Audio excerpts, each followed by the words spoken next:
Good morning, good evening, excuse me, to everyone watching. I see we already have 81 viewers here with us today on the Elections Daily, now officially sponsored by Decision Desk HQ stream. Welcome, everyone, to our official coverage of tonight's Virginia 2021 elections. With me tonight, we have two of our regulars from Elections Daily acting as moderators, and we also have three guest stars tonight. So first, let me introduce our moderators. Of course, tonight we have our usual and awesome and amazing editor-in-chief tonight with us, Eric Cunningham. Eric, welcome. Thanks for having me. I'm excited to be here. This is the first actual big election in a long time. Not like a special, like an actual big election. And then next up, we have our good friend, Kraz Greinitz, another one of our great members of Election Daily, one of our editors and one of our regular contributors. Good. Glad to be here. Take a break from law school and see how this night goes. And now let me introduce to you guys our three guests. First, what we have with us is Thomas Fishbeck. He was a guest with us on our coverage of the primaries back in June. So welcome back, Thomas. Thank you for coming on with us. Yes, thank you so much for inviting me back, and very happy to be here. And then second, another welcome back from someone who was with us in those 2019 primaries. Welcome back, Trevor Smith. He is he is a Democratic operative, and again, he was on part of our 2021 primary coverage in Virginia. So Trevor, welcome back to the show tonight. Thanks for having me back, and excited to see what my promises be a closer race than those were. And then finally, we want to welcome a brand new guest to the shows tonight. We'd like to welcome Jacob Walters. Jacob is an activist with the Young Americans for Liberty and has been an astute follower of all types of state-level politics across the nation for a while. Jacob, welcome to Elections Daily, and thank you for being with us tonight. Yeah, thanks for having me. Glad to make my Elections Daily debut. Okay, so we're gonna it is 6:33, so we are about 27 minutes from polls closing in Virginia, which means we should expect our first results in 35 to 40 minutes. It usually takes about 10 to 15 minutes for the first numbers to occur here, tonight. So I want to first of all just kind of pass it around to the room here. Really, what do you guys think we should be looking for tonight when we're going to be talking about turnout, when we're talking about who's winning? And I think most importantly, which is kind of what makes this stream special, really these House of Delegate races that are going to be incredibly crucial to tonight. We're going to start with Kraz here. Kraz, where do you think we should be really looking for key turnout tonight? Well, in terms of turnout, you're going to want to be looking at, I think Southwest Virginia is going to be interesting because we've gotten a lot of turnout updates about Northern Virginia. We know that Northern Virginia has robust turnout versus 2017 and versus 2020, but we've gotten more sporadic reports from Southwest Virginia, but that's really the GOP base. If Youngkin wants a chance, he needs those places to have robust turnout. So I think we should really looking at those because we have less of an idea where they stand right now.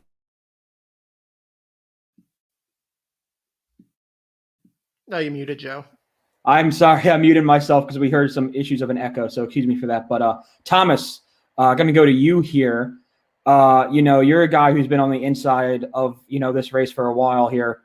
Where do you think is really kind of the key area that we should be looking for tonight? We're talking about potentially early signs about who's winning. Yeah, I think the key spot for Glenn Youngkin is going to be Virginia Beach. Virginia Beach. He's got to win Virginia Beach to win the race. But not only that, I think he's going to have to win it by a few points. That's a place that Biden won in 2020, but by a close margin. And then for Terry McAuliffe, it's the easy answer, but it's Northern Virginia. That's heavily blue area. He's going to lose some votes there. The question is, have Democrats stop the bleeding enough? We've seen Glenn Youngkin go hard at those suburban DC voters. He's been able to peel off some of them. Has he been able to peel off enough? That's the question of the night. Yeah, I would reiterate that Virginia Beach is one of the big areas to look at here. Ralph Northam was from southeastern Virginia and did very, very well in Virginia Beach. It's more the bellwether of the state now than places like Richmond area or Northern Virginia is. And we're seeing extraordinary voting numbers out of Virginia Beach in particular that are just off the charts turnout. We don't know what that means, but it is going to be an area to keep an eye on. And given how important it is for the state, how Virginia Beach goes is going to play a very big role in how this election goes and how control of the House of Delegates goes in particular. Yeah, and I think that's something that we're going to want to talk about. I think I'm going to open this up to the group here. Obviously, the turnout that we're going to see today for a gubernatorial election in Virginia is something I don't think any of us have ever seen before in our lifetimes. Or, I don't know if maybe this is maybe kind of the new normal that we're seeing with elections. Just turnout is increasing everywhere. So I'm going to open this up to the group. Trevor, I see you have your mic off first. So I'm going to give it to you. The turnout is just, insane. It seems across the state. What do you think do you think this is a new normal, or do you think this is just, again, another example of just a supercharged election that's been driven by, reopenings of certain access to voting? Yeah, I think this might be a sign of a new normal, or at least a new normal for the next decade or so. I think there was a big question about whether or not increased turnout and the crazy levels of record turnout we saw in 2020 was just because Trump was on the ballot. But it seems like it's probably just continuing going forward. And obviously you expect to see increased Republican turnout in a year when the Democrats control all the powers in Washington. They just lost the election. You usually see a bounce back in terms of turnout.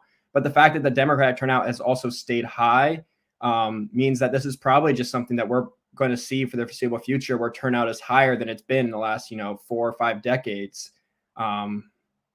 just going forward, and at least for the next.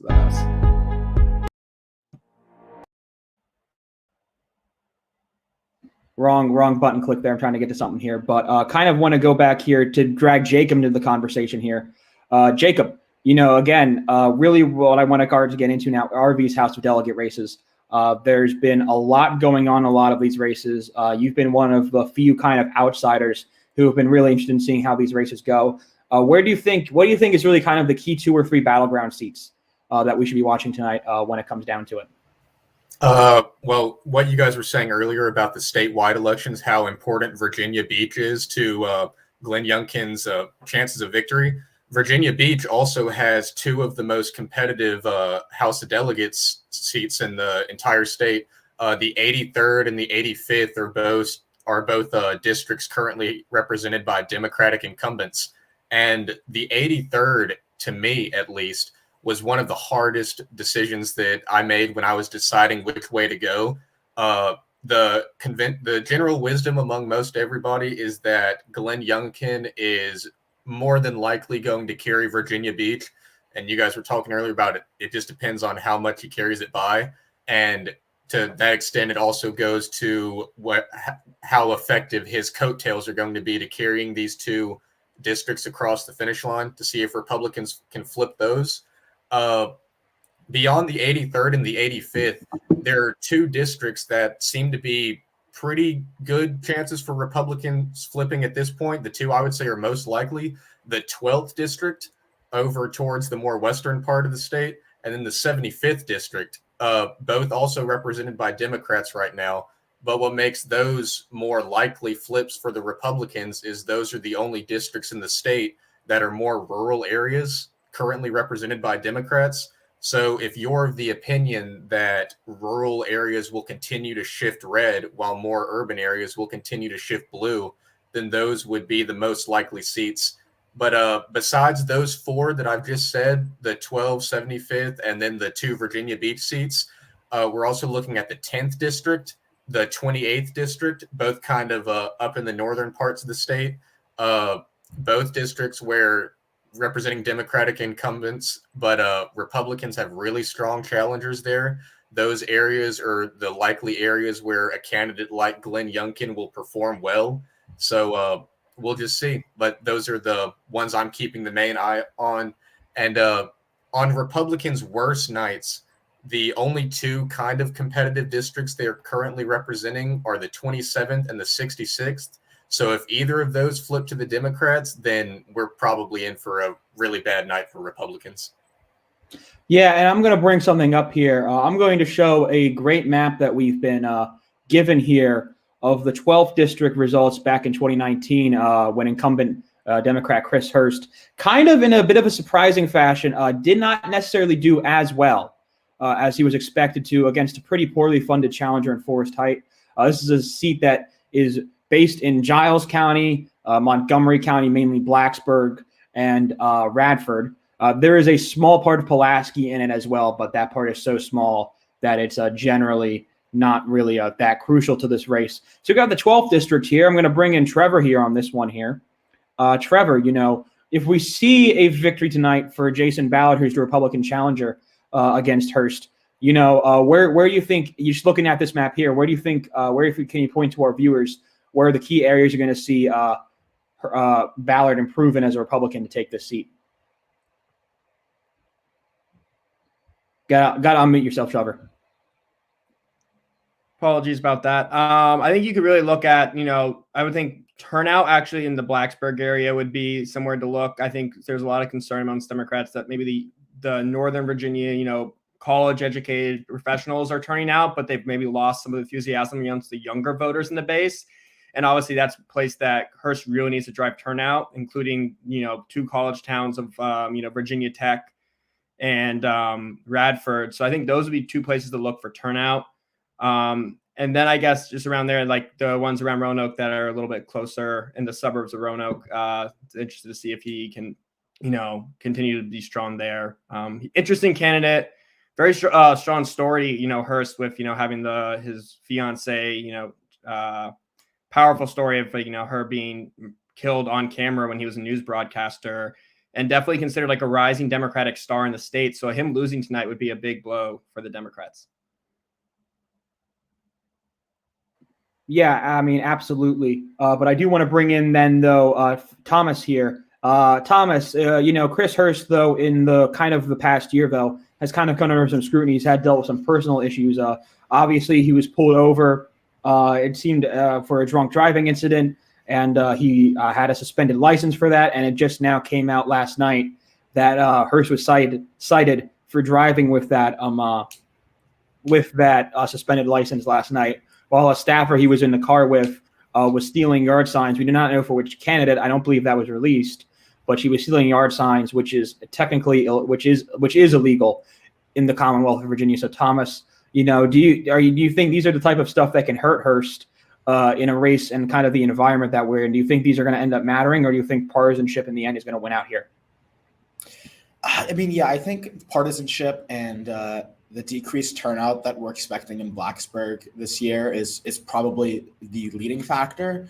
But at the margins, these scandals can have an effect. And I think we talked about this earlier, is that on the list of Joe Biden endorsed and Barack Obama endorsed Virginia House of Delegates candidates, Chris Hurst was notably absent from the list for such a swingy district that will be important to keeping Eileen Fillicorn as the Speaker of the Virginia House of Delegates. And, I speculated that I think, those kind of personal, mini scandals or larger scandals might have been, what stopped him from receiving endorsements from top Democrats, and that trickles down to funding, et cetera, et cetera. So I think even more than the actual bad headline that it is, it also can just kind of lead the state party and the national party to distance themselves from you, which obviously hurts his chances of winning. Yeah, so definitely an interesting race there, but I also do want to now bring up another key race that, again, I think, as Jacob mentioned, a lot of people expect to flip, and I'm going to bring in Kraz here for this one.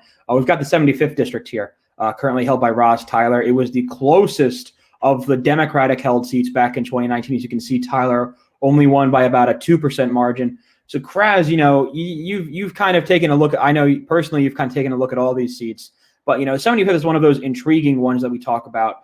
What should we really be looking for here, though, when it comes to this on turnout night?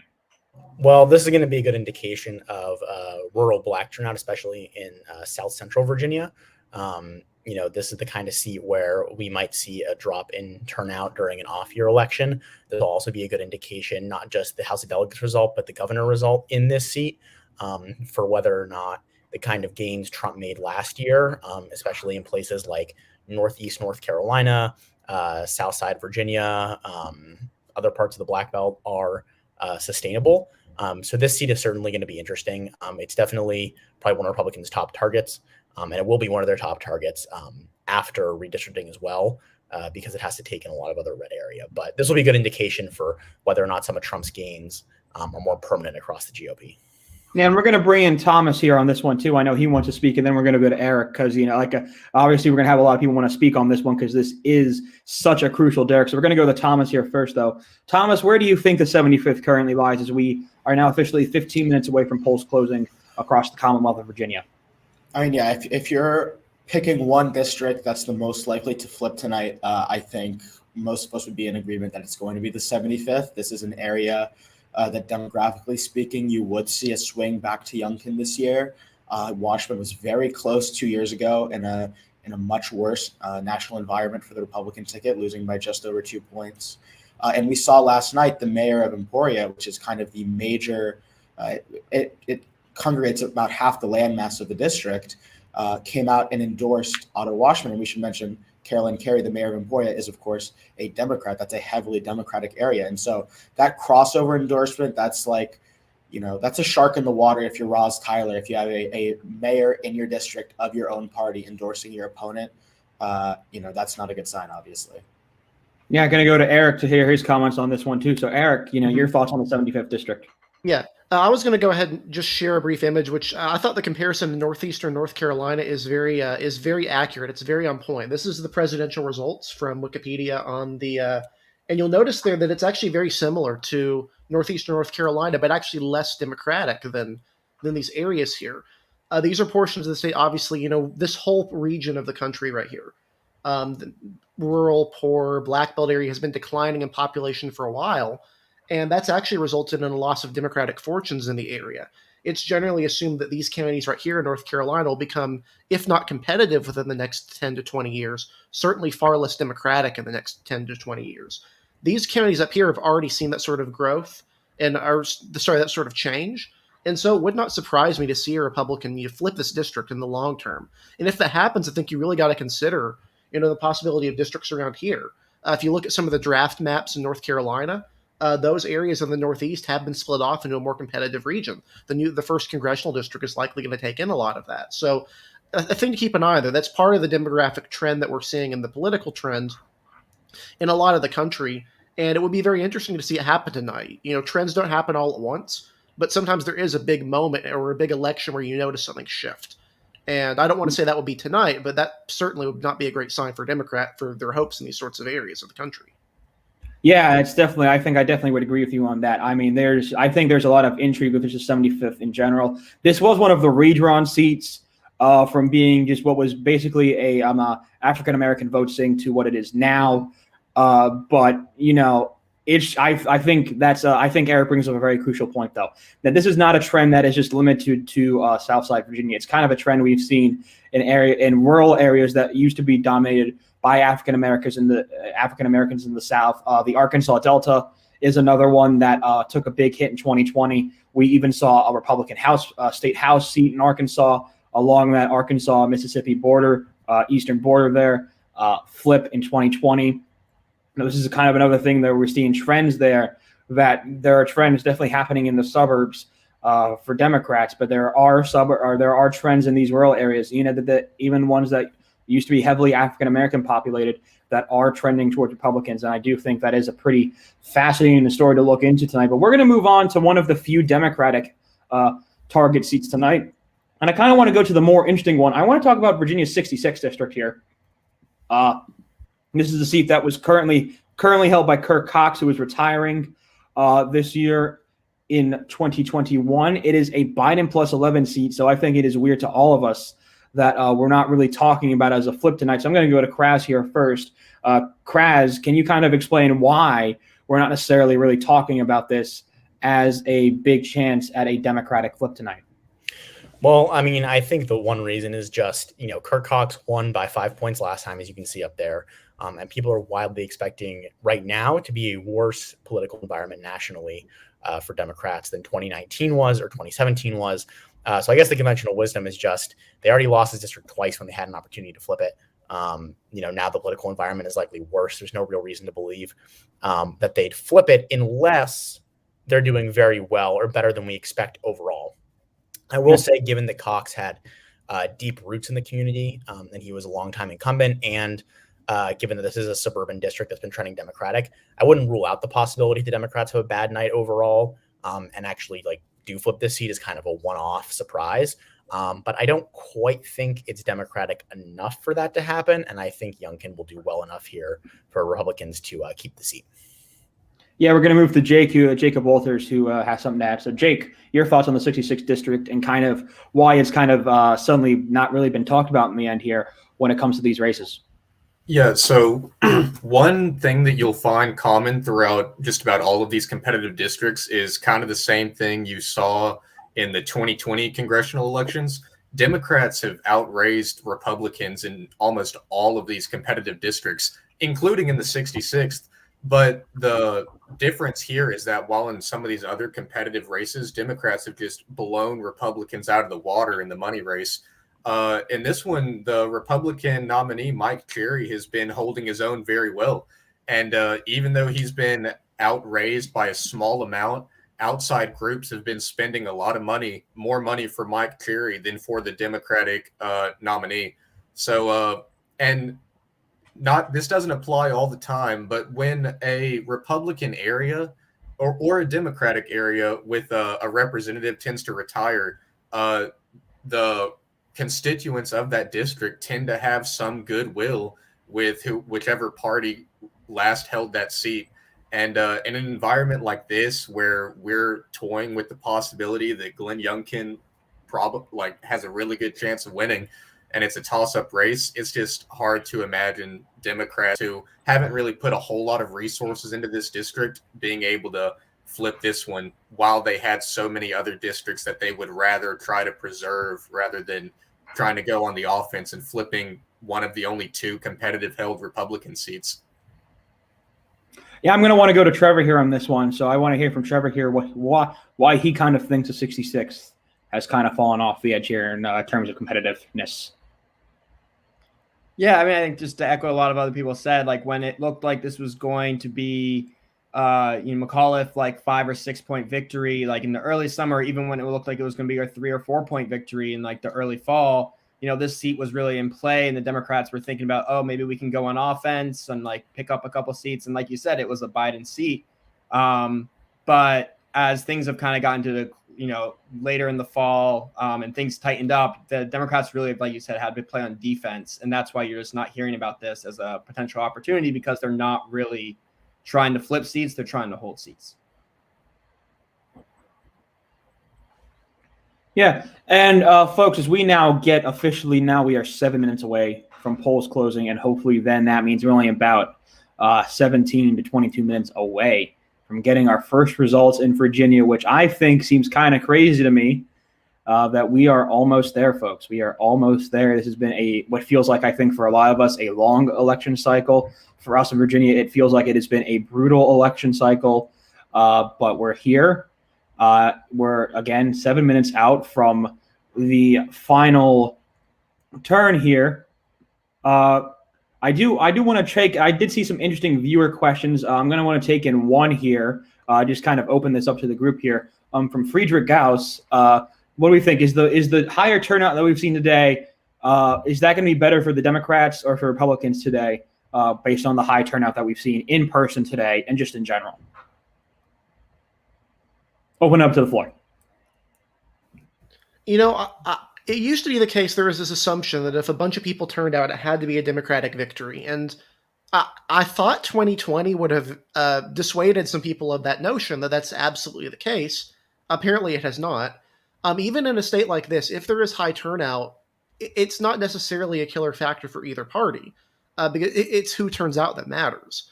I think really, regardless of which side you're on, I would really hope going forward that people look beyond more than just this amount of people have turned out here and here and here, and that means this. That sort of analysis, I think, is kind of deceptive and misleading for actually looking at how the results can go, especially in a state like Virginia where there's no party identification. We're literally going blind here. Yeah. One thing to add on there is that I think this election will be decided not by like someone turning out the base. I think if Youngkin's able to win, it will be by flipping people who voted previously for Biden in 2020. So I really think the idea that turnout's going to drive the result tonight is probably not the case. I think it's going to be how many voters can you get this flip over. Right, and I'd just like to add too that 2020 did kind of disprove with the conventional wisdom that high turnout is automatically a Democratic win. Mm-hmm. But another thing, this isn't just about turning out the bases. Like, it's kind of like what you just said. Virginia has a lot of independents, like a lot more independents than a lot of states do. And from the very day that Glenn Youngkin announced his campaign, he knew that part of the path to victory is he has to win those independents by a large margin. And he does have to win some Democrats that did vote for Joe Biden, but aren't completely turned off by the idea of voting for a Republican. So the turnout numbers today, we've seen mixed signals. Like, some news has been good for Democrats, some news has been good for Republicans. But I have been telling people all day to try not to extrapolate too much from it, because we really don't know how much crossover support there was, and we really don't know how many independents have already voted throughout the day. So to answer your question, I have no idea who it's going to benefit more. But yeah. Thomas, it seems like you have something to add. Yeah, I mean, I think at the margins, in certain counties that you can extrapolate some data from where the turnout numbers are at a given day. But in an election like this, we had, I want to say, well over 1 million people vote early, which you would expect to be heavily Democratic, higher election day turnout, even more than in a normal year. You can't just chalk that up to instantly being an instant boost to Democrats. Now, with that being said, a lot of Democrats had been telling me, throughout the week that they thought this was going to be the most voted in non-presidential election ever in Virginia. And it will be, and it will be by, I think, a pretty solid margin. And so that's something that I don't think was, agreed upon coming into the day. And so that's one thing that Democrats do feel good about, is that they have been able to juice that turnout. The question is, where is that turnout coming, and is it enough to offset the bleeding of independents? Yes. So, folks, we're officially now 3 minutes from polls closing in the Commonwealth of Virginia. We are here at the end. Again, like we said, we do expect it to take 10 to 15 minutes for us to see those results start to come in. We'll see. We don't know what's coming first. We expect it to kind of be a flip-flop from what we saw in the fall. We expect some of the big mail-in totals to come in first before we see then the election day vote. That is going to be a big difference. That means we will see this time Republicans trying to make up the difference likely with the election day vote, and then with Democrats potentially coming out here to early leads. So we might know some things, we might not know other things, but it is almost time to go. And just to let you folks know, we are watching these results with our new friends and also technical overlords from Decision Desk HQ. Those results and embeds are on our website. That is what we will be using. We will be using their call system tonight. We will be using Decision Desk calls tonight. We will not be making our own calls technically. We will be using Decision Desk calls and their results and their numbers that came in tonight. So please, if you are interested at all, we just put it in the chat. That is where the live results is. We will have live results for all 3 statewide races, and I think most excitingly, all 100 House of Delegate races. That's a pretty cool thing. And, we are right in here. But before we get the polls closed, we're going to go to Kraz very briefly. Yeah, briefly. I think I asked someone about this. I can't verify this for sure, but I think that the early and absentee vote in Virginia in 2020 was roughly Biden plus 30-ish. And then obviously the election day vote was much more heavily Republican. But he won the state by 10 points overall. The early vote combined was about 20 points more Democratic than that. So if you're Youngkin, you want to be losing the early vote overall statewide by about 15 or 20 points. Probably closer to 15 because you assume some Democrats that were afraid of COVID switch their vote to in-person. So in-person might not be as Republican as it was in 2020. So when we're looking at benchmarks, when we get early vote totals, you should probably mentally saying, if this was the total vote, would Youngkin be on pace to lose the state by about 15 points? So is he about doing 5-ish points worse than Trump's overall margin in the county? Yeah. So with that, polls have closed in the Commonwealth of Virginia. Polls have officially closed in the Commonwealth of Virginia. We have 3 crucial statewide races for you guys coming tonight in elections for governor, lieutenant governor, and attorney general, along with 100 races in the Commonwealth's lower body in the House of Delegates. Polls have officially closed in the Commonwealth of Virginia. Results are expected shortly. But before we really get to results, I would like to go around the horn. Obviously, I want to hear everyone's House of Delegate predictions before we go into the night. Just top line based results. So blank to blank in favor of which party. Obviously, of course, if you read my article today, I believe we are headed for a 50-50 tie in the House of Delegates with 5 Republican flips and no flips to the Democrats. We'll just go just from me down. So Eric, you go first. Oh boy, that's a tricky one. I mean, I think honestly, it really depends on the governor. I think the 50-50 the projection we have on the website is very reasonable, but it's also one that could break pretty clearly for Democrats. If Virginia Beach, for example, goes south, there's 2 leans Democratic seats in that area that could certainly be more competitive in a situation if Youngkin is somehow winning this thing by a larger margin than 2 to 3 points. If he's winning it by 5 or like 8 points, like the Fox News poll says, then you're looking at like just a cascade of seats that could be competitive.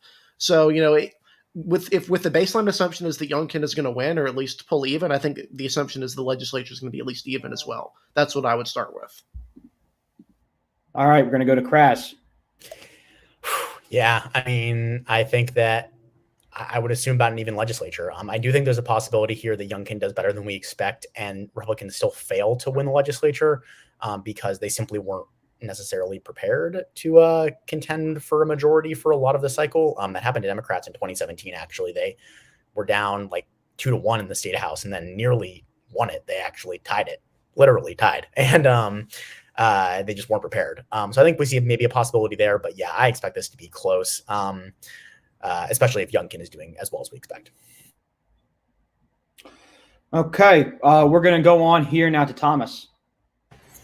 Yeah, I think echoing what the previous people have said, it's going to be a very tight race.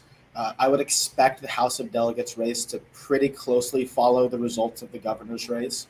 But as Eric said, there is some room for deviation there. I think, gun to my head, top line results, I think I would go 51-49. Democrats hold the legislature barely, and I think a lot of that comes down to incumbency advantage and candidate quality on the Republican side.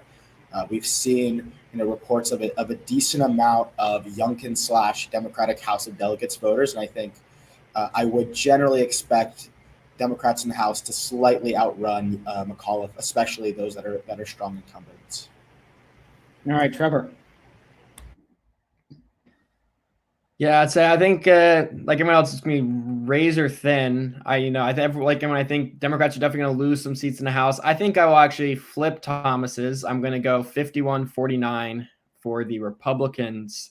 But again, if that's assuming that like Youngkin wins by a point or 2, if he wins by 4 or 5, I think very quickly you're gonna start seeing could be like a 45-55 margin favoring the Republicans in the House. And we do want to welcome our own Harrison Lavelle, who is joining us here for the first hour before he has to head over to his own stream to cover the results that are. Remember, folks, there are other elections happening tonight in New Jersey tonight. So, Harrison, welcome. We were just giving our predictions for the Virginia House of Delegates. Jacob, I believe you are our last one, so go ahead. Yeah, I'm with Trevor here. I think it's going to end in a 51-49 split favoring Republicans. The 2 districts I had the most trouble with were the 83rd and the 73rd. And I am going to break with you, Joe, and the Elections Daily people on, I think the 83rd, I think that's going to be the one seat that I think will get Republicans to 51, where you thought they would just get to 50. But yeah, like everyone said, razor close either way. But I'm going to throw out 51-49 Republican. Yeah. So, Harris, we still kind of wait for first polls here. Harrison, again, welcome to the stream. And how about you? I don't know how much I know you have been following New Jersey a bit closer than Virginia, but I feel like if you're a big analysis nerd like we all are, I think everyone's been following Virginia pretty close. So I want to hear your take. What do you think it's going to look like in the House of Delegates? House of Delegates? Yeah. So, again, I follow the New Jersey legislature more closely than the Virginia House of Delegates this campaign, but From just looking at the results, studying some of the targeted races on VPAP, I feel like I have a pretty good idea about the basis of, the 10 or so seats that are going to really decide control of this chamber. Obviously, I stand behind your analysis so far that we're going to end up with a tie. But again, I mean, some of the races tonight that I'm watching in particular, the 10th district to see if Wendy Goditis can win re-election. Chris Hurst is someone else you talked about in the 12th, the Blacksburg-based seat, as a Democrat that could be vulnerable tonight. And then I'm curious to see how Republicans are doing in the 27th and 66th districts. Obviously, the latter district is open. Kurt Cox is not running again. I think it's going to be an interesting thing to look at in that regard, because both of those seats are almost entirely, well, in the case of the 27th, entirely within Chesterfield County. And as a narrow Northam constituency last time around, I think Chesterfield is a county in which Glenn Youngkin at the top of the ticket could perform better. And I think that that's what we're going to see tonight. How does the top of the ticket interact with Republican chances down ballot in the legislature? All right, and folks, we are 6 minutes into election night here. As expected, no results yet. As we said, we do not expect results still for about another 4 to maybe about 4 to 9 minutes here. I do want to point out, though, there are 8 uncontested races that are in the House of Delegates tonight. 7 of those seats are Republican-held seats. 1 of those seats is a Democrat-held seat in the Northern Virginia area. Not those 8 races have no opponents. They are only write-in candidates, and none of those are in areas where someone could pull a Nick Freitas and overfund himself tremendously to be able to win a write-in campaign. So we currently, right now, it is as we start tonight, it is a 7-1 Republican advantage in the Virginia House of Delegates. But as we still kind of wait for first results to trickle in here, Eric, I know you kind of have some opinions on the exit polls that we've kind of seen tonight. We know that exit polls are not necessarily always accurate. They're not necessarily always correct, but they're always interesting to look at and talk about. So, Eric, I know you want to talk about those, so I'm going to give it over to you here. Yeah, the CNN exit poll, apparently, from what I'm reading, has Youngkin up by 2, which is within the statistical margin of error. This would be in line with the expectation. This would be at minimum a close race. What's more interesting is the issue polling. Obviously, the issue polling in these is very unreliable, but going off of a baseline here, it seems like, to some degree, voters like Glenn Youngkin much more than they like Donald Trump. Namely, they like Glenn Youngkin, and they don't like Donald Trump. I think one of the polls had it. One of the exit polls had Youngkin at 53 to 44. And Trump at underwater by about 10 points, or 10 or 11 points, which would be similar to his presidential loss. Obviously, that's not necessarily enough to win in a state that Biden won by 10 points. That's a pretty large margin of victory. But what that sort of number is enough to do is make it competitive.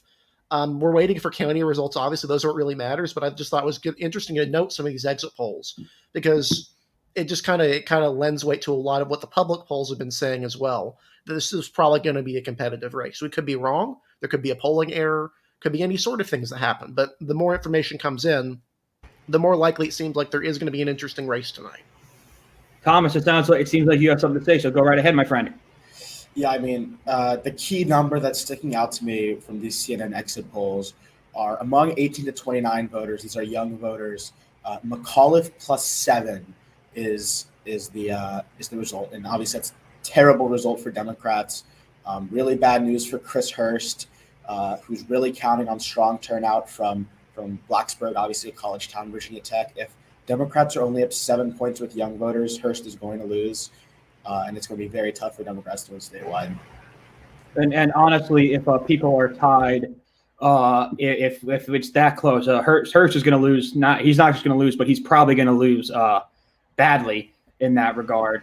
Quite honestly, we've kind of, again, that's kind of a seat where I feel like the kind of general atmosphere around us kind of shifted to one where I think a lot of people were kind of heeing and hawing over to one that a good amount of people are kind of confident saying that Republicans are going to flip tonight. But of course, we've still got a whole lot of balance to count, so we're not going to say anything there.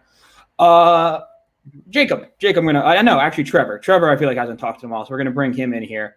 Trevor, I mean, what are we kind of looking like here? Thinking through these exit polls, thinking through what we're seeing here potentially. kind of want to get your thoughts on the process. Well, yeah, I think what I saw earlier is an issue poll, which was talking about education. And as we know, Youngkin, that's been his big thing, right? He tried kind of crime over the summer and he wasn't getting a lot of traction with it. So in the fall, he pivoted to education and parental choice and really landed there and has gained a ton of traction. And there was a poll that I think I saw, it was an ABC exit poll that said something like 53% of exit. Yeah, it said that parents should have a lot of say in their school's education. And that's going to be a really solid number for the Republicans. If education's a top issue tonight and that many respondents are saying that they should have a lot of say, that's going to be good news, early news for the Republicans. Yeah, and I'm going to kind of want to bring in Kraz here on this one. This has kind of been the surprise, I think, of this election, that Republicans, a party that has, I think, I even as a Republican myself, I would say arguably has struggled to, struggled with it as an issue in general, the topic of education, it has seemingly been able to find its way to be an advantage for Glenn Youngkin and the GOP in Virginia this cycle. So I kind of want to hear your thoughts on that. Yeah, so this is an interesting development because usually Republicans do not lead on education. I think that what has happened here is, one, Youngkin has been able to make education a focus of his campaign and thereby get Republicans who normally wouldn't approve of him on education to approve of him on education just because they're now looking at it through a more partisan lens. The second aspect of this is I think that after the last year, school boards have made a lot of really important decisions with masks and vaccines and quarantine and testing and all that stuff. And that's not to say any of it's like wrong or bad, but I think a lot of parents probably feel that there's a general feeling of discontent, or maybe that they don't understand what's going on, or that they're confused, or that they're on the outside looking in. And so I think it is possible that maybe he's tapped into like a generalized feeling of discontent that doesn't necessarily have an ideological basis, but he's been able to weaponize it. And so we'll see if that pans out, but that's possible too. Yeah. So we just as heads up to folks, we are expecting first results to come into Decision Desk HQ shortly. We are expecting first results shortly here. Eric, I know you want to also make a point though here on this education issue. Mm-hmm. And yeah, I think it's a really good point that Kraz has made, and I think Trevor made as well, is that education is not typically a winning issue for Republicans, especially in the South, even in places like states like Kentucky, West Virginia, adjacent to Virginia. Education has been a winner for Democrats in statewide races. To see a campaign on the Democratic side do this poorly on the issue would be really shocking. And I think that speaks more to the campaign itself than to we get some results coming in. We have our first results in on the night. They are some early numbers from Chesterfield, where we have Terry McAuliffe up by just over 200 votes, which puts him at a 10% lead, 54-44 in these first little results in Chesterfield. This is the southern Richmond suburb here. McAuliffe with a slight early lead with only about 2,000 votes in. So that is the first big drop of the night here, and it does come from a key county. And if we look at it from the thing here, interestingly enough, so we also have that result. It is also 55-44 in the lieutenant governor's race in Chesterfield, and it is 55-44 in the attorney general's race in Chesterfield. But here's a big deal here, folks. We've got a big deal here. District 27 is reporting some of its first results here. This is one of the few Democratic opportunities that were thought to be going on tonight. But right now, it is part of that Chesterfield portion of it. Roxanne Robinson has an early 54-46 lead here in her part of Chesterfield here over Deborah Garner, the Democratic incumbent. I mean, actually, the Democratic challenger.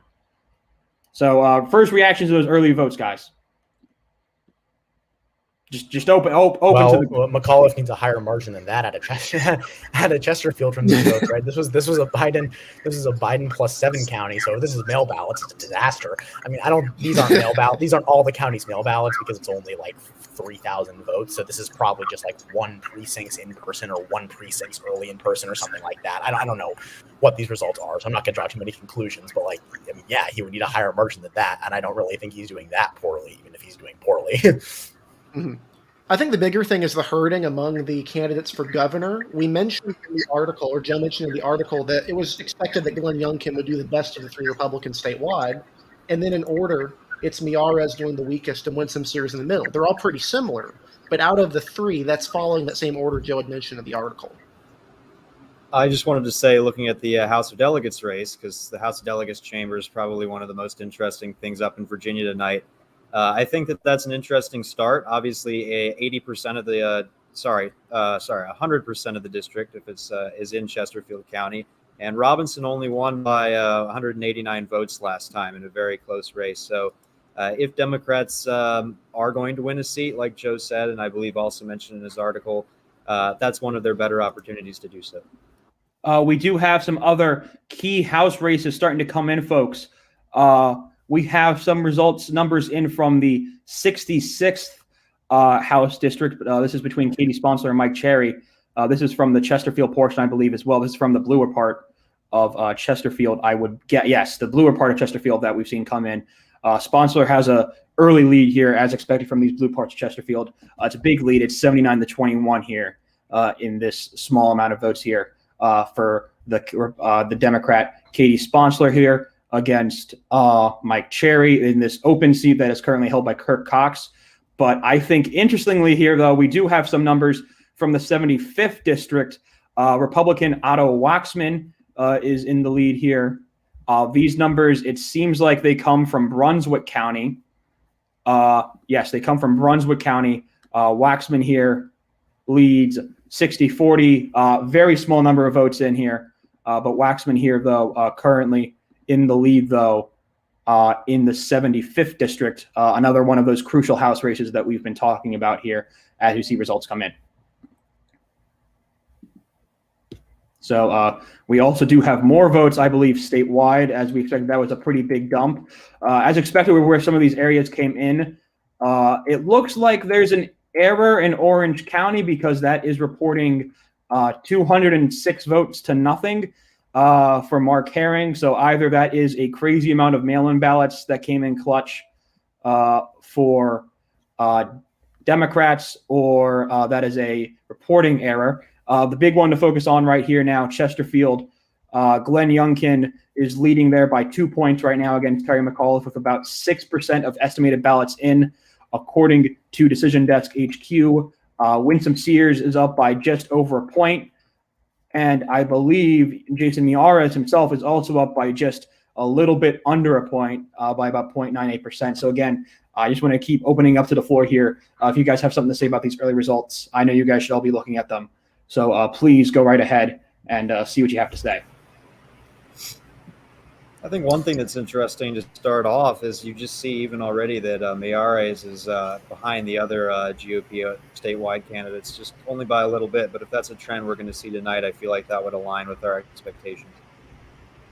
Yeah, and I think that's less to say about Miyares' candidate quality and more just I think Mark Herring has generally been seen as a strong incumbent. Probably bodes well for some of those marginal House incumbents that we do see. Obviously, party ID is meaning more and more every year that goes on, but we're at least seeing a little bit of an incumbent bump for Herring and these early results. And I just, generally we're seeing, Youngkin is running up the margins in these rural districts by, I think, generally slightly better than one would expect, but you can't draw too many conclusions from these early results. Mm-hmm. Yeah, we're trying to talk about less than 2% of the vote that's came in so far. But yeah, I think the results so far are fine. I don't want to extrapolate too much from the little bit that we do have. One thing that's interesting, though, is that the conventional wisdom beforehand was that Glenn Youngkin would perform the best. And right now, Winsome Sears is. But, it's less than 1% difference, so won't talk about that too much. But yeah, like Mark Herring, the conventional wisdom going in was that he would be the best performing Democrat. And a lot of that is because he has that incumbency factor and people already know who he is. They know he's not going to be a complete mess up in the Attorney General's office. So he kind of had that built-in advantage that Ayala and McAuliffe didn't have this go around.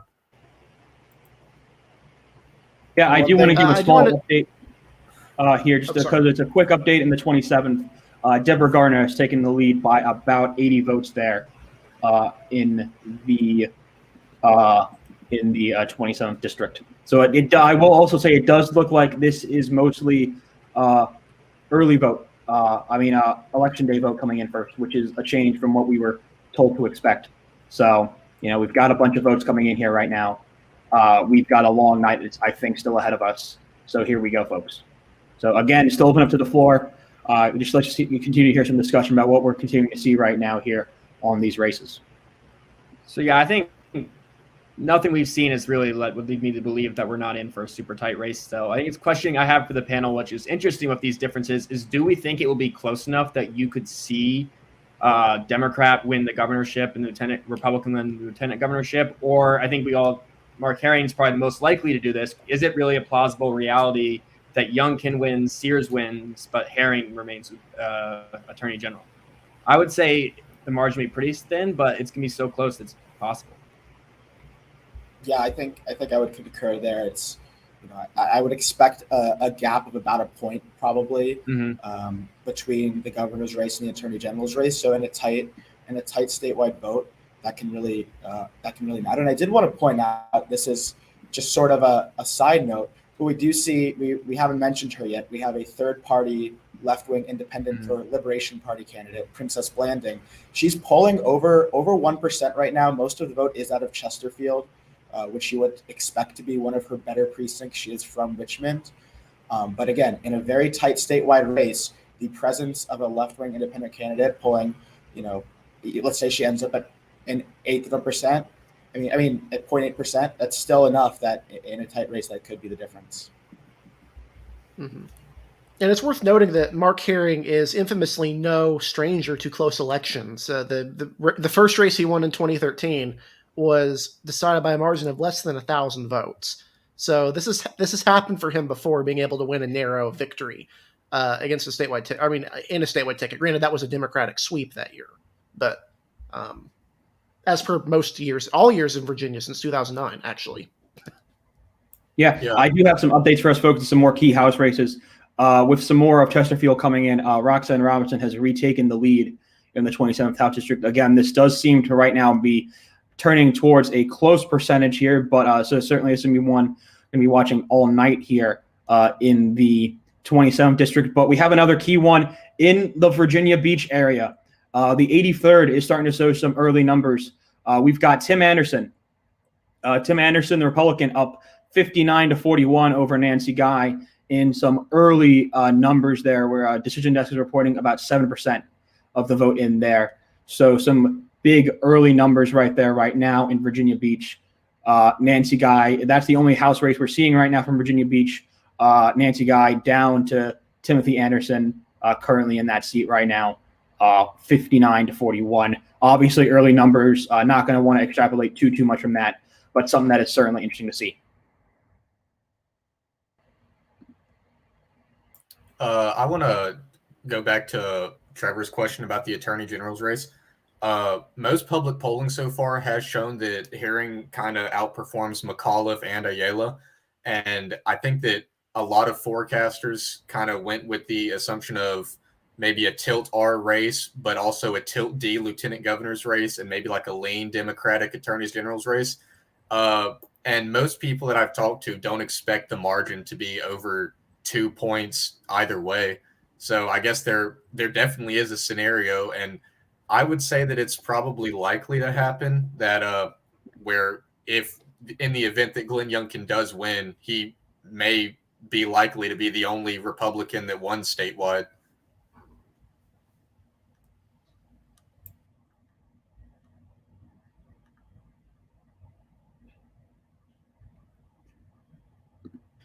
Yeah, I mean, I can jump in a little bit. I think these early numbers are pretty good as far as I can tell for Youngkin. I think these are early in person. I don't quote me on that, but I think these are early in person.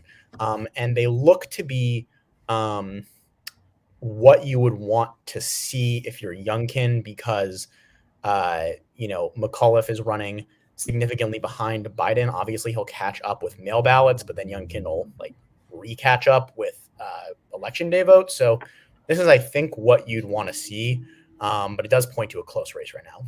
I do want to point out an announcement here. We do have, it looks like we have potentially the mail-in numbers from Arlington, because it's saying 32%, and it's a big drop of about almost 2,600 votes here. Terry McAuliffe leads 82 to about 17.6 in Arlington among that ballot numbers. And wow, we have 51% dropped in from Loudoun County. This could be an early absentee list. Terry McAuliffe is less than 10 points up on Glenn Youngkin in Loudoun County, with apparently 51% of the numbers in from Loudoun County.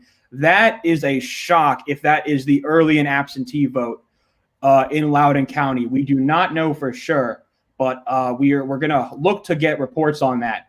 But that is a shocking number potentially in Loudoun. Kraz, we're going to go to you here first. But yeah, this Arlington number, if this Arlington number is actually the mail-ins, this is a terrible, terrible number for McAuliffe. I want to be clear. If these are mail-ins, he's up by 64 points, which doesn't sound too bad until you realize that Biden won the county overall in fall 2020 by 63.5. So if he's only doing 1/2 point better than Biden overall in mail-ins alone, which I assume is, if it's actually 1/3, I assume these are only mail-ins, but I could be wrong. But I assume that's what these are. That's terrible. That's not what he needs. This would be abysmal. I mean, it's hard to, again, Loudoun County, this is a county that Joe Biden won by, I believe, around 20 points, 20 to 30 points. It was over 60% of the vote.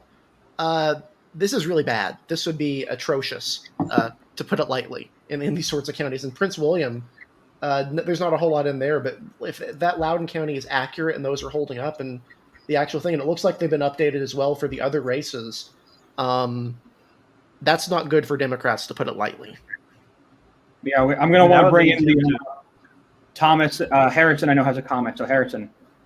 Yeah, it's just a quick thing. I mean, two things. First off, at least in the with the Loudoun numbers, Winsome Sears is no longer getting a higher percentage of the vote share than Youngkin statewide, barely. Obviously, it's still too early to extrapolate that, but there is a presence of the third-party candidate, Princess Blanding, as well in Loudoun that's affecting it. But the main point that I wanted to make is really just reiterating what Kraz was talking about in Loudoun. If this is effectively early in-person vote and Glenn Youngkin is at 45% in Loudoun County, a county where he really only needs to get 43% to win, according to most model cusps, that's, again, it just is, like Eric said, abysmal. And if that's what it's like now before we get the rest of the votes, and then that probably looks good not only for the Youngkin campaign, but for the Sears campaign and for the Mayari's campaign as well. Yeah, just I really want to bring in Trevor and Thomas here. So you guys, please speak. I want to kind of hear you guys' opinion on kind of what we're seeing here potentially from these early numbers. Yeah, no, I mean, this is about as good as you can hope for from Youngkin. I mean, the numbers in Loudoun, if that's the early vote, like, it's very real that he could just win Loudoun County outright. Like, he would need a good boost in a same day voting or e-day vote, but like he could get there. Like, he could win at Loudoun County, which would just mean that Republicans, you start talking about maybe if he runs that same number up in Virginia Beach and stuff, Republicans end up with 56 seats in the House if they can ride the coattails of Youngkin. I think in Loudoun, I think if I can chime in, I think Loudoun here is, if I had to guess, this is maybe early in person or some combination. I can't imagine that it's mail ballots, because McAuliffe would be doing 15 points worse than Biden's overall margin in mail ballots. So I can't imagine it's mail ballots. It could be a representative sample of the overall numbers. But I don't think it's just mail ballots. It's got to either be early in person or a mix of all three mashed together in some capacity. Yeah, I would say if it is mail ballots, it's we would be in for one of the biggest polling errors of in a long time. If it is a representative sample, well, we should say it gets a little bit better for McAuliffe. I would say those numbers are still probably in line with a Youngkin victory, but probably only on the scale of by a point or two, which would be about in line with what we would expect. So, I mean, it's hard to extrapolate without knowing if it's a representative sample or not. But, it's worth noting, of course, the Fox poll did have did have Youngkin up by 8. I don't want to say that this is the like, if we don't know what this is, but if this is the actual mail votes, this would be more in line of what that Fox poll said than what the every other poll said, which is even McAuliffe +1 or Youngkin +2. Like, this is very, very bad. These have been good numbers for Republicans back in 2013, probably, in all likelihood, being competitive in that county when they actually won it in the 2013 gubernatorial race. But I need to see more from this before we can really get a picture of what these votes are, because I don't think we actually know what they are at this point. Yeah, that's what I think. I think that's the big question, especially in Loudoun. That's going to be the big question here right now. Are these election day? Are these early votes? What are these ballots? That's really going to be the key question right now here. Again, comments continue to be open to the floor here. Just kind of I feel like we're kind of all over the place right now. I don't have any current updates for you guys right now. I'm going to wait till we kind of start getting more numbers in here to kind of start talking about these House of Delegate races again. Yeah, it's starting to look more and more like a very close night here as we really get into it. So again, really kind of just want to hear from the floor here, kind of what we're thinking about in the end. So again, just really kind of open to the floor. What are people thinking is going on?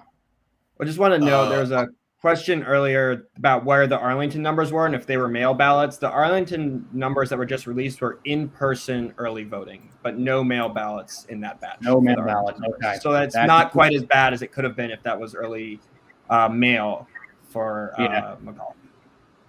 Yeah, that could have been.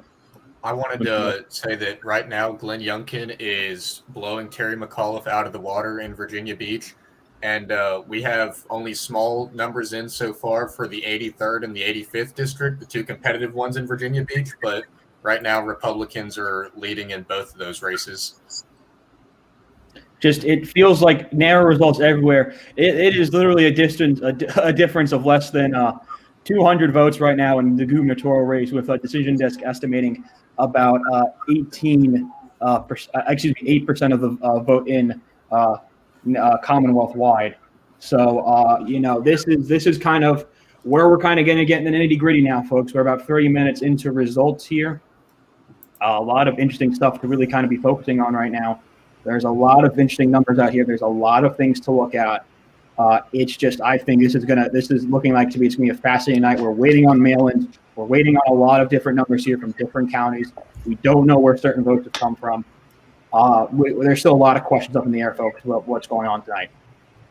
Yeah, and this is all very early. Numbers can change. Yeah, of course. I did want to draw some attention to the Henrico numbers. Again, this is a Richmond suburb.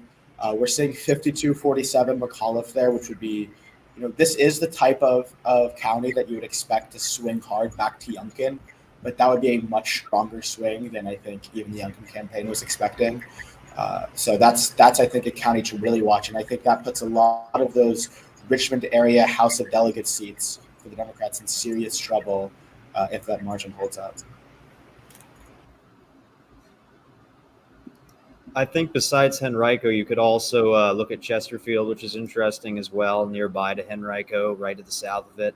But Youngkin's up there right now with 52% of the vote, and I mean that would be an improvement from Gillespie's 49.1% of the vote there. So, again, Northam won Henrico County by 23 points, barely won Chesterfield. So the fact that Youngkin is doing so well in Virginia Beach, doing well in Chesterfield, if the numbers in Henrico hold up, that would be a large swing back towards the Republicans. And obviously, like Graz and Joe and everybody has talked about with Loudoun, we don't know for sure where those votes are coming from in the sense of what type of vote they are. But again, if that is early in person, then you've probably got a pretty good night for Youngkin. Certainly so far looking good for the Republicans in all four of those counties compared to 4 years ago. That's definitely the case here. Trevor, you're saying you have some numbers for us. Please give them. So it looks like we have Fairfax County early, and I don't know. I'm trying to get to see if it's early vote by mail, early vote in person, or both. But it's 73% for McAuliffe, 25% for Youngkin in Fairfax County, which is probably the first time tonight we probably had a margin that's more similar to what you would want for McAuliffe. It's still not like crazy good, but it's not like bad as we've seen maybe in Loudoun and other places. How many votes is it? It is 130,000. So I might 33% of the vote from Fairfax. Yeah, from Fairfax. Yeah. Also, we have it's only 4% so far, but it's the first numbers coming in out of Montgomery County. And Montgomery is normally kind of like a bellwether area of the state. And right now, McAuliffe is leading there, only 4% in. But that's one of the counties that I'm going to be paying a lot of attention to tonight, because it typically, if you win Montgomery County, most of the time you're probably going to be governor too. So looks like we also got 77% of the vote in from Loudoun now, according to DDHQ. Yeah, that's what I was trying to say. It's pretty significant. Wow. Wait, sorry. What happened? Oh. They're saying if this is accurate, DDHQ is saying that if 77% of the vote is in Loudoun County, folks, and I'm going to share my screen here because I don't think too many of our viewers are going to believe this. But I'm gonna share my screen of this because I think this is a pretty surprising thing here. We look at the results here in Loudoun County. This is apparently a decision desk is saying that this is with 77% in. Terry McAuliffe is only up by about 7.5 points in Loudoun County. That's kind of tracking up and down the ballot right now. If that is accurate, and we do have about 77% of those ballots in, that's a pretty stunning thing. That's a pretty stunning thing, I'd have to say. Again, opening up to the group for that, Kraz, definitely have. Yeah, I want to chime in a little bit and say that I think the Fairfax numbers are some combination of mail-in and early in person, because according to VPAP, it sounds like about 168,000 people voted early, mail-in and in-person combined, and it looks like there's about 135 or 33,000 votes in right now. So that's probably some combination of the early vote there. I know they're reporting their in-person votes later. If that's some combination, that's like probably tracks with what Youngkin, or what we would think if it was like a very close election on either side. So kind of in line, but I'd have to know exactly what votes they are to know. Yeah, and I would chime in. I think the Loudoun numbers, assuming they are election day votes, I do think that number, is survivable, assuming that those aren't the mail-in votes so far for McAuliffe. And from what I'm seeing, it looks like at least the majority of those votes are on election day. So you would expect that margin to go up for McAuliffe, but what we shall see. Yeah, and for reference to all the people watching that don't know, this is a county that went to Joe Biden by 25 points, I believe, and then Ed Gillespie lost it in 2017 by 20 points. So the fact that Youngkin is only down by 7 right now is crazy. That's insane, dude. Yeah, we've got some more. I'm going to update you guys here. We've got some more crucial of these House of Delegates races that are continuing to come in here. We're going to start in the 12th with about 10% in, according to Decision Desk HQ. Chris Hurst has a 53-46 lead right now over Jason Ballard there. Roz Tyler has taken a very small 1.7% lead over Otto Waxman in District 75. In District 66, Katie Sponsler has a big lead over Mike Cherry by about 29 points, still about 16% in. I'm going to say that's probably because we don't have any of Colonial Heights in there yet. Roxanne Robinson has about a 7-point lead over Deborah Gardner right now in District 27. The other kind of crucial Democratic potential flip there. In the 73rd District, Mary Margaret Kastelberg leads Ronnie Willett, the Democrat there, 50.7 to 49.2%, with about 30% estimated in there in that race. In the 28th District, estimated there right now, it is with 21% estimated in.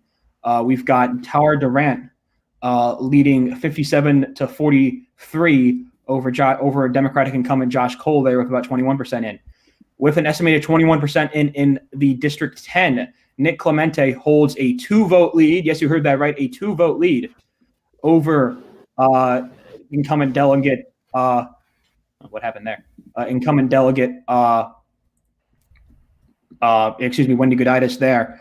And now going into the Virginia Beach area, Republicans are leading in all key races there. In the 85th, Tim Anderson still has a 60 to 40 lead there in the early numbers, with about 26% estimated in.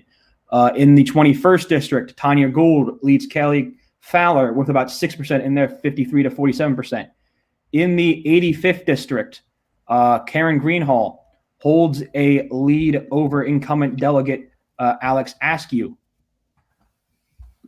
by a for some reason it won't let me click on it here, so excuse me here as I try and get that up, by a 54 to 45 margin with about 11% of the vote in. So again, these are small numbers right now, short numbers, but in some of these crucial House of Delegate races, there are some key numbers early in right now here for Republicans that I think most would say are pretty good.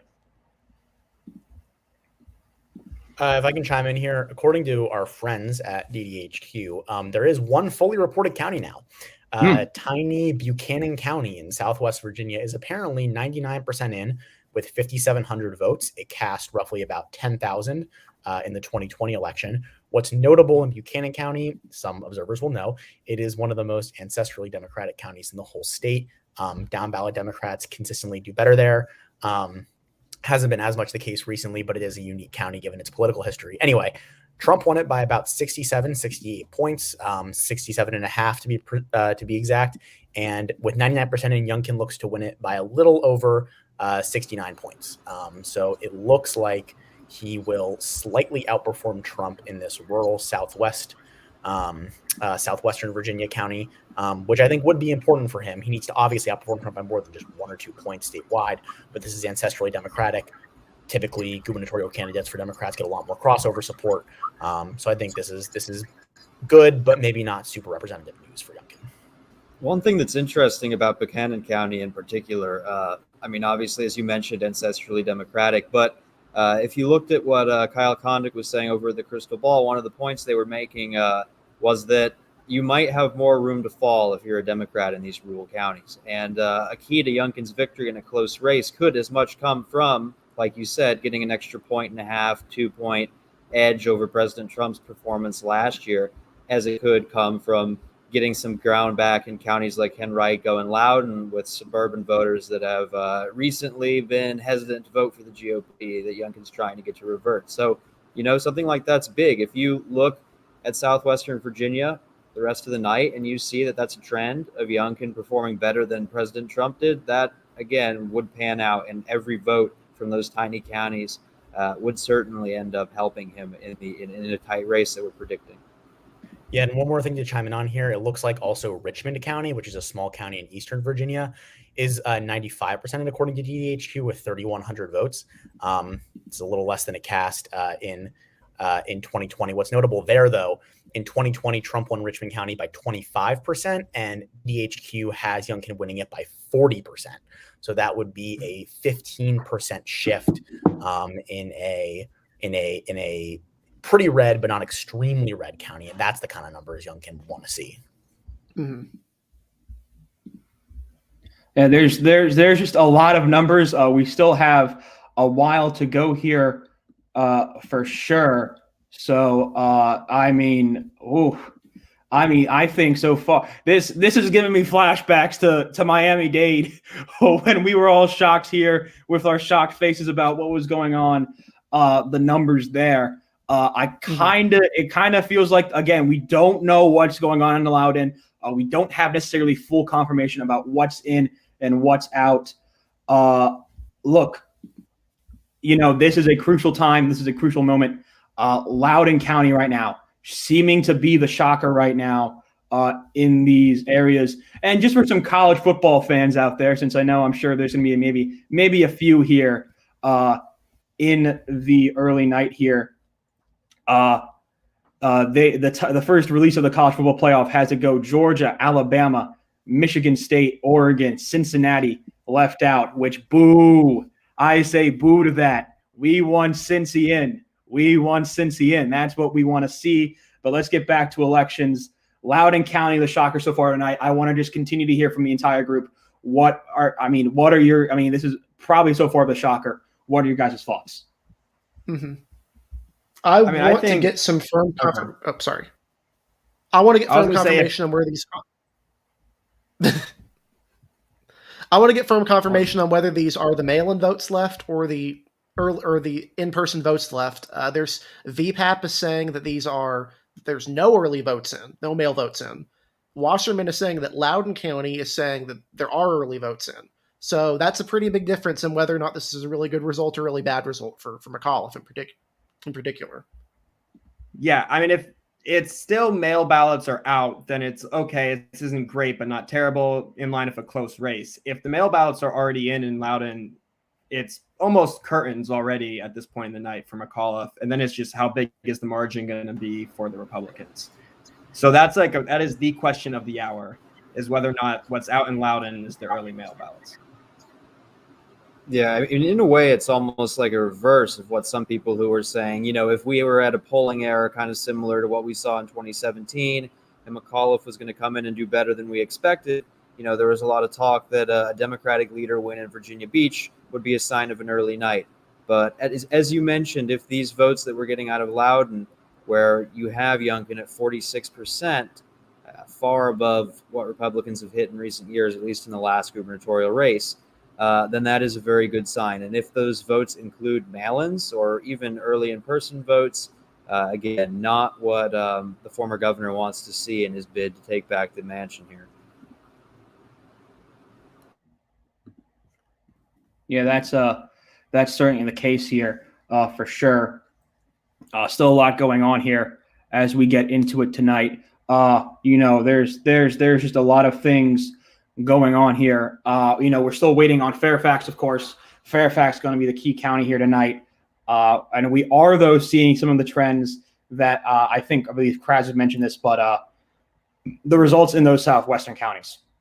The swings there do so far look good for Youngkin. I kind of want to talk about that. There were some rumors that we thought maybe those Southwest voters wouldn't come out for Youngkin because of just, how much he was, forcing in from the area.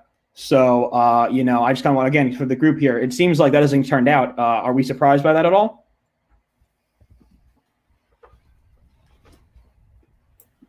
I guess I'm not too surprised by Youngkin performing slightly better. It really is impactful, though, because you look at each individual county and you see Youngkin would overperform Trump by 1 point in this county or 10 points in this county or whatever it may be. And it really does start to add up, So if he's overperforming Trump by 2 or 3% in all of these counties that were extremely Republican, and there was also the theory that a lot of people have been throwing around. I guess it's weird to even call it a theory at this point, that rural areas are continuing to shift red and becoming more Republican, while the more urban areas are continuing to shift blue and get more Democrat. But those numbers in Loudoun are crazy. But those numbers in Loudoun might not be enough if Youngkin didn't also do extremely well in the southern part of the state. And from the results we have so far, it's looking like that hasn't really been a problem for him. Also, real quick, a lot of these competitive House of Delegates races still have less than 20% in. But the 10th district, Nick Clemente, has just a little under 50% of the vote in, and he has widened that gap by a little. I think you said 10 votes before. He's now leading by a little over 100. And also, if you go to the 28th district, Tara Durant, 35% in, 34%, and she's currently leading by over 20 points there. I wanted to add in another House of Delegates result here. We've got about 37% of the vote in House District 83. This is a Virginia Beach area seat. We've seen Glenn Youngkin doing very well here. And Timothy Anderson, the Republican, up 14 points over incumbent Democrat Nancy Guy. That is looking, obviously we can't call yet well under half the vote in, but that is a rough start to the night for Guy. And I mean, that was out of all the races on the quote unquote board that Joe had with his expert analysis, that race was the closest. I mean, he was even closer than District 27, if I remember correctly. I think Guy won by 41 votes. And for her, that's a close result, even by Virginia standards. This is very interesting. From Nate Cohn, he says that Youngkin is overperforming their expectations of a tied race by about 2 points or so. He says to remind that is still early, but fair to say at this point in his purview that the edge goes to Glenn Youngkin. But also Dave Wasserman, I want to mention just, wow. Oh goodness. This is a big call. Ben Tribbett. I'm not going to say which one it is, but he is projecting a Republican flip in a House of Delegates seat. I'm not going to say which one it is because we're going to wait for our guys at Decision Desk HQ to call it. But Ben Tribbett, who's a Republican strategist, has just made a big call projecting one of the first Republican flips in the House of Delegates on the night. Not going to say which one it is, but he has made that call. Makes sense. If Youngkin's doing this well statewide, it's certainly going to help House of Delegates candidates down the ballot. If it's anything like New Jersey, Republicans that are outrunning the top of the ticket down the ballot have a much easier time when the Republican at the top of the ticket's performing better than expected. Mm-hmm. And one thing I want to interesting is that Manassas City is one of the cities in Virginia. Up in the Prince William County in that area. This is a county that Joe Biden won 61-37. Right now, according to DDHQ results, with almost all of the vote in, this is one McAuliffe is leading 54.6 to 44.6. So that's a 10-point win in Manassas City, or in Manassas, instead of a 25-point win like it was in the previous presidential election. Small city though, not a gigantic city or anything. Yeah, I'm gonna say I'd rather be. Well, I'm not gonna say anything too definitive, but we'd probably rather be Youngkin right now. When we're looking at some of these fully reported counties, Brunswick, which is a diverse, heavily African American county in Southside Virginia, that's 100% in, right, or close to 100% in. That was Biden plus 15. And now, according to Decision Desk, that's nearly entirely in, and it's not even McAuliffe plus 5. So that's a 10 or so point shift. Then also Northumberland, another rural county in Eastern Virginia, that's all in. That's Youngkin plus 29-ish, and that was only Trump plus 16. So pretty much in most places that are fully in, we're looking at double-digit shifts to Youngkin. Mm-hmm. And double-digit shifts is what you would need to win a state that Joe Biden won by 10 points. That's the big factor here. If this is a competitive race, you want to see stuff like this. If you're a Republican, if you're a Democrat, you don't want to see stuff like this, especially not if you're.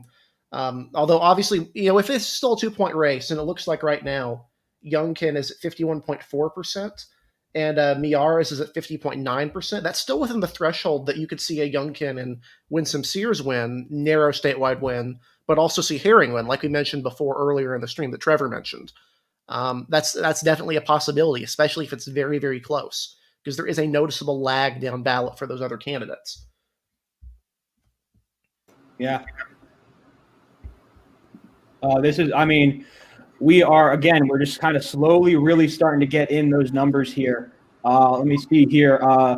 Harrison, I know you're going to have to go here, so I'm going to let you go here with one last comment because Harrison's got to go start with his numbers here in New Jersey. So Harrison, one last comment before you go.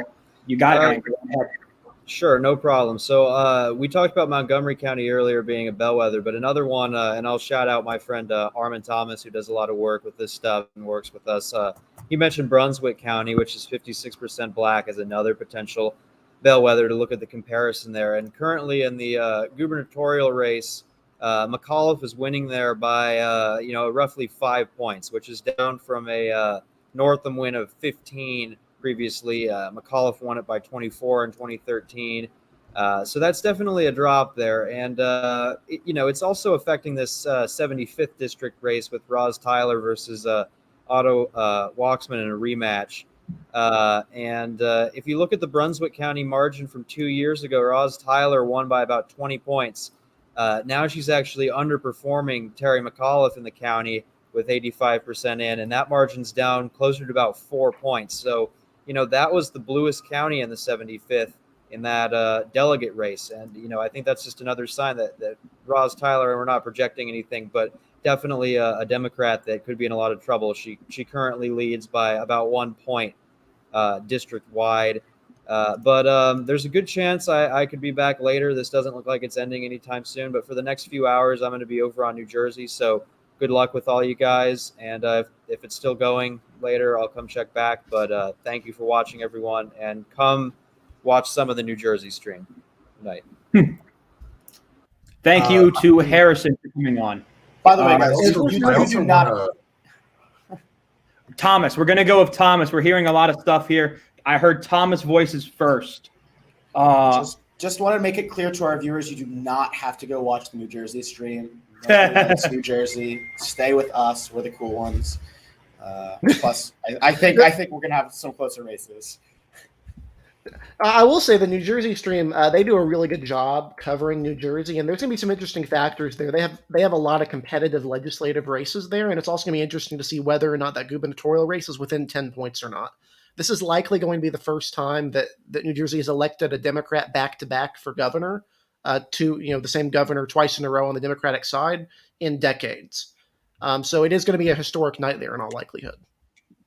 I did hear Jacob as well. So Jacob, go ahead. Yeah, I wanted us to look at another kind of, I don't know if you could call it a bellwether, but it is a competitive county, Stafford County, up in the more northern part of the state.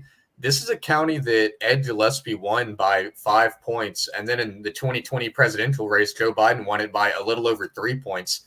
But right now, with a little over half of the vote in, Glenn Youngkin is leading in Stafford County by 24 points.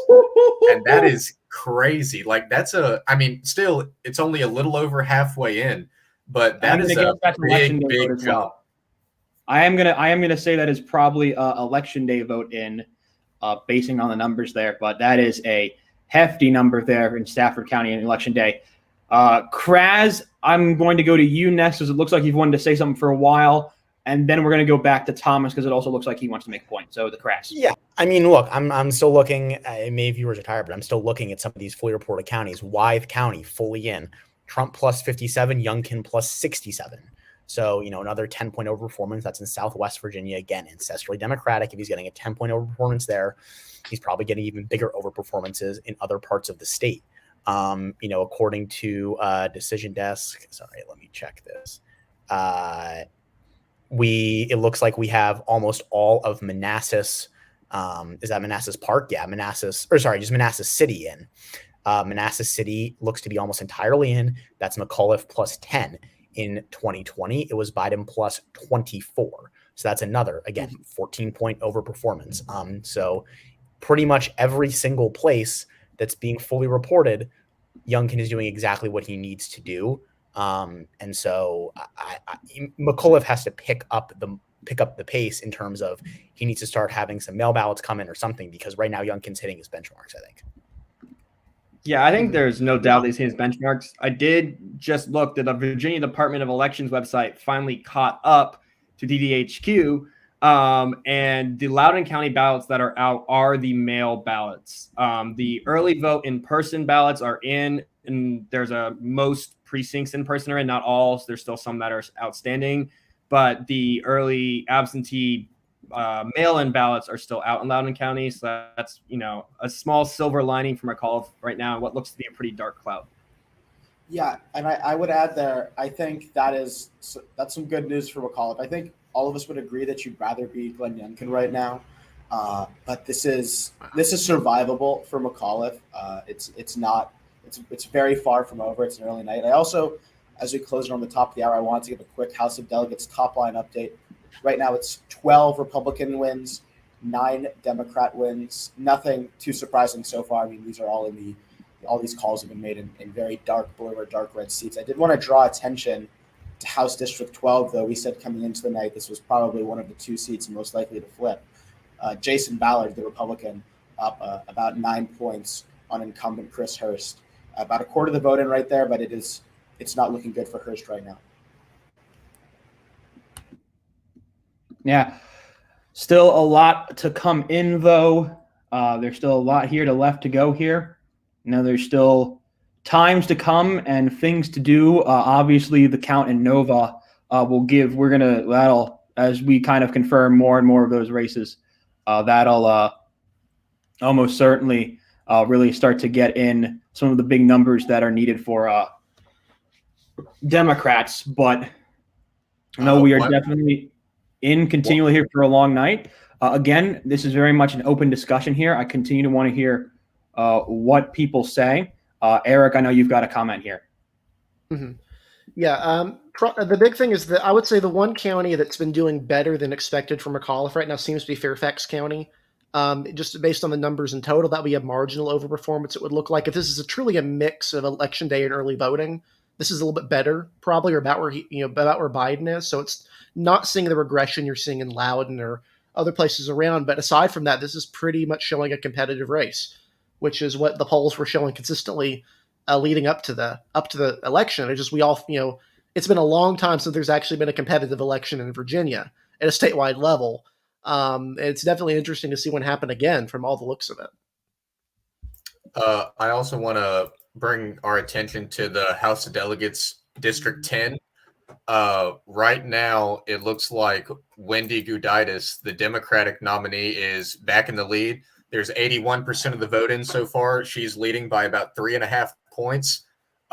So not looking good for Nick Clemente there. But if you look a little closer, most of the vote that's in on this district is coming from Loudoun, and the vast majority of the vote is going to come from Loudoun. But right now, Clemente needs to overcome a 1,000-point gap. And currently, there's no votes in from Frederick yet, and only a little over a quarter of the votes in from Clark. So it's not impossible for Clemente to overcome this gap. But yeah, right now with 81% of the vote in, it's looking like the Democrat is up by 3.5, 1,000-point deficit.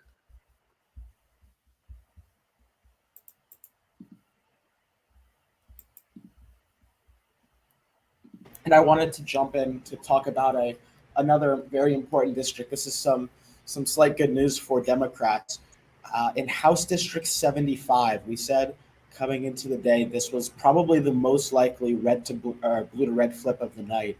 Right now, incumbent Roz Tyler looks to be potentially holding her own in the county. She's up about 0.5 point with just under half the vote in.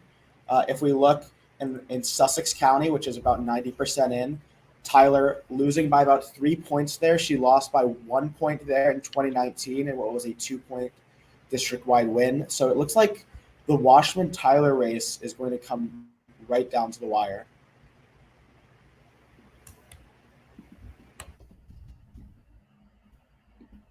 Yeah, sorry about that, folks. My computer decided to knock me out there for a quick half second, so sorry about that little leave here. But it seems like the rural turnout is coming out. We're seeing good numbers here for Glenn Youngkin. We're seeing better numbers for McAuliffe in Fairfax, not necessarily in other places that he needs. Kraz, I know you've got something about a rural central Virginia county that I think is a little bit interesting. So go ahead right there, man. Yeah, so Cumberland County looks to be all in or pretty much all in. This is a rural, mildly red central Virginia county. Youngkin's winning it by 29. Trump won it by 15 exactly. So, again, we're just getting like county after county. Sussex County, which is I think it's a majority black rural county in southern Virginia. That's all in. That's McAuliffe +1. That was Biden +12. So another 11-point overperformance for Youngkin. So every single county that comes in seems to point to Youngkin hitting his benchmarks narrowly at this point. Yeah, and I do want to hear there are some rumors going around right now on the web that reportedly Glenn Youngkin might have been able to pull it off in the city of Radford, potentially, which was a Biden +9 city. There are rumors going around that potentially numbers that once they're all in, he does currently have a lead right now in that part of the in that part of the state. All three Republican leaders do, according to DDHQ, with about 89% in. Glenn Youngkin does lead by a 54 to 40, about a 54 to 45 margin. So we do have that 9-point margin there in Radford. That would be a serious blow to delegate Chris Hurst, who has all of Radford in that district. If that is the case there, and that is not a reporting error, it's incredible. That would be a massive change there if that's the case. So, Thomas, I saw you unmute yourself. You're going to want to talk here. Go right ahead. I mean, yeah, I think a loss in Radford could be survivable for McAuliffe, but he's losing it by almost 10 points right now, and that is not. That's kind of emblematic of a larger, statewide underperformance, especially among young voters. That would be a quite poor result for him. And right now, I think obviously we can't call it yet, but Chris Hurst is in some major trouble. Yeah. I mean, this is kind of a thing that we're seeing kind of outside, even if we want to argue Loudon potentially. I mean, we don't know what's fully there yet, but kind of outside the true Beltway area, there's been a lot of struggles for Terry McAuliffe and the Virginia Democrats tonight. Seems like a lot of struggles.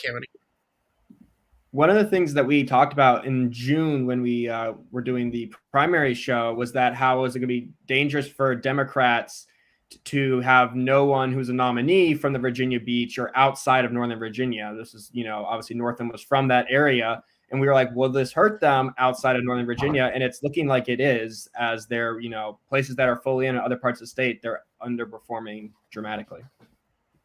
Mm-hmm. Yeah, that was something that try to talk about heavily here. Just the what happened in that part of the state. It was a surprise, I think, to a lot that someone like Sam Razul didn't get those numbers. People said that could be a key element to kind of boost, to kind of have someone from outside of the Nova Beltway area. That's not the case right now. That's something that's interesting to talk about. That's if this goes a certain way tonight, I do think that could be something personally that could be interesting to talk about. But seriously, maybe something I wanted to bring up earlier before I lost my connection here. But do you guys think, just a general question in the group, is this a win tonight for pollsters? With how the race is shaping up right now, is this a win right now for pollsters in the last 3 weeks? Who kind of showed this hurting and this close race that was going on. Do you think this is a win for pollsters that those results are kind of showing what we thought about, with the polls in the recent days? I would not say that this is a loss for pollsters. 2020 was kind of a really bad year for polls, like notoriously bad, like very, very awful.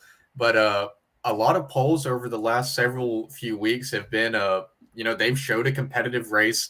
Most of them have showed a tied race. The ones that didn't only had one or the other candidates leading by a point or two.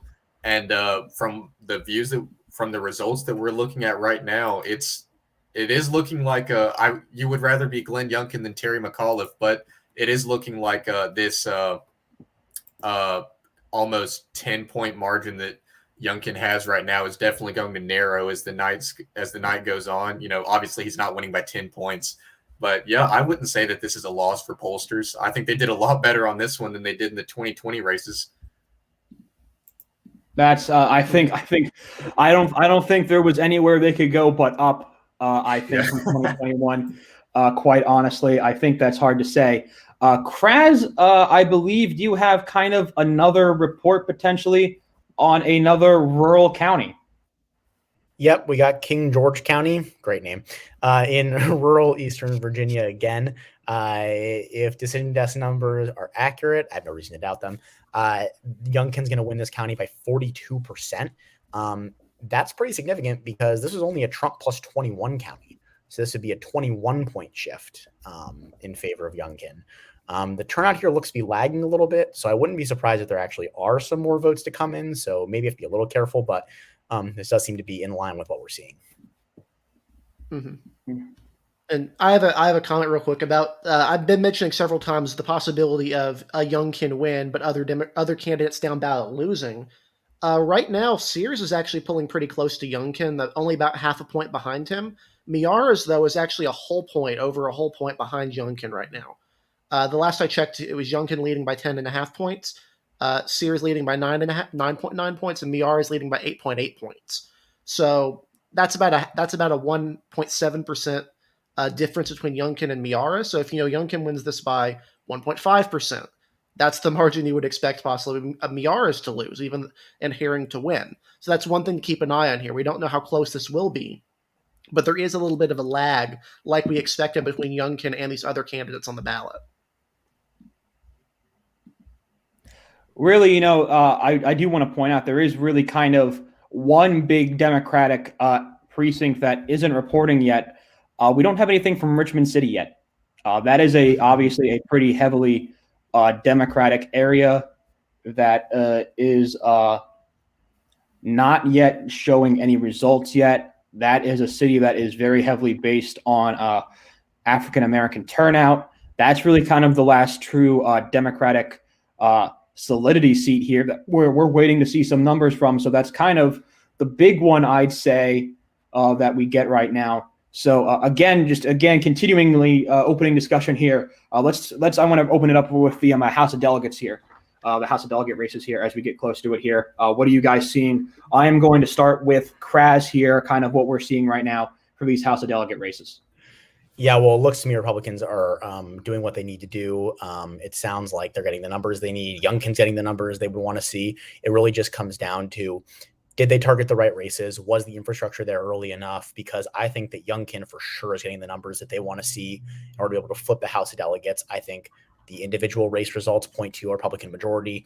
It just comes down to the individual races. Are we going to see any weird, wonky results? One Democrat overperforming by a lot that lets them keep the House of Delegates. But I think Republicans are in a good spot right now. Yeah, and I think right now 84% of the vote in Radford City that we were talking about earlier, and Chris Hurst is down 14% there. I mean, if that's emblematic of granted, he was probably one of the weaker, if not the weakest, Democratic incumbent in the House. But he's losing by 7 points right now, district-wide.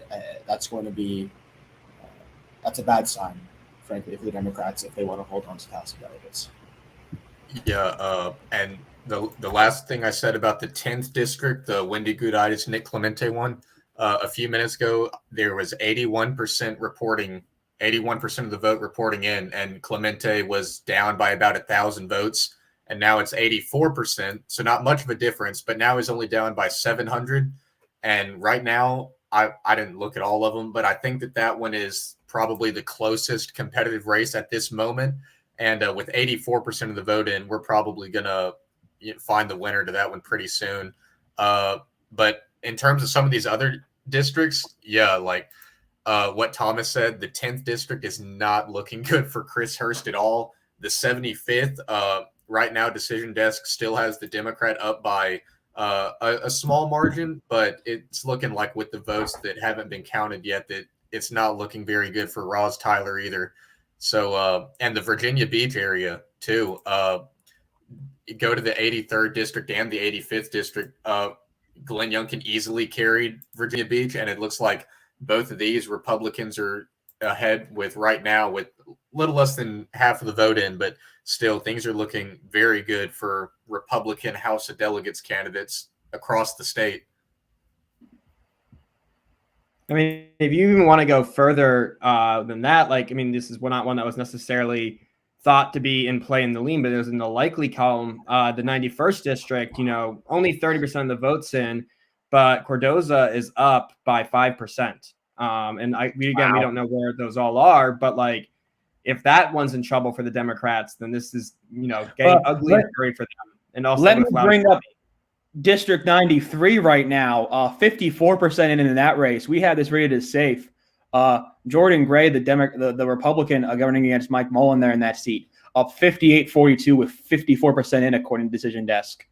If that seat's going, then that's probably ball game in the House of Delegates. I'm not going to lie, and that's way more than we would have ever expected. There is a lot of crazy results going on right now. There's still mail-ins to count, folks. We're not done yet. Never forget that. Don't forget that. But I do want to I'm going to bring in Eric here because it sounds like a crucial county has finished their counting in Northern Virginia. We want to go to Eric, to our great editor-in-chief, Eric, here to report on that. Gotta unmute yourself, Eric. You're not unmuted.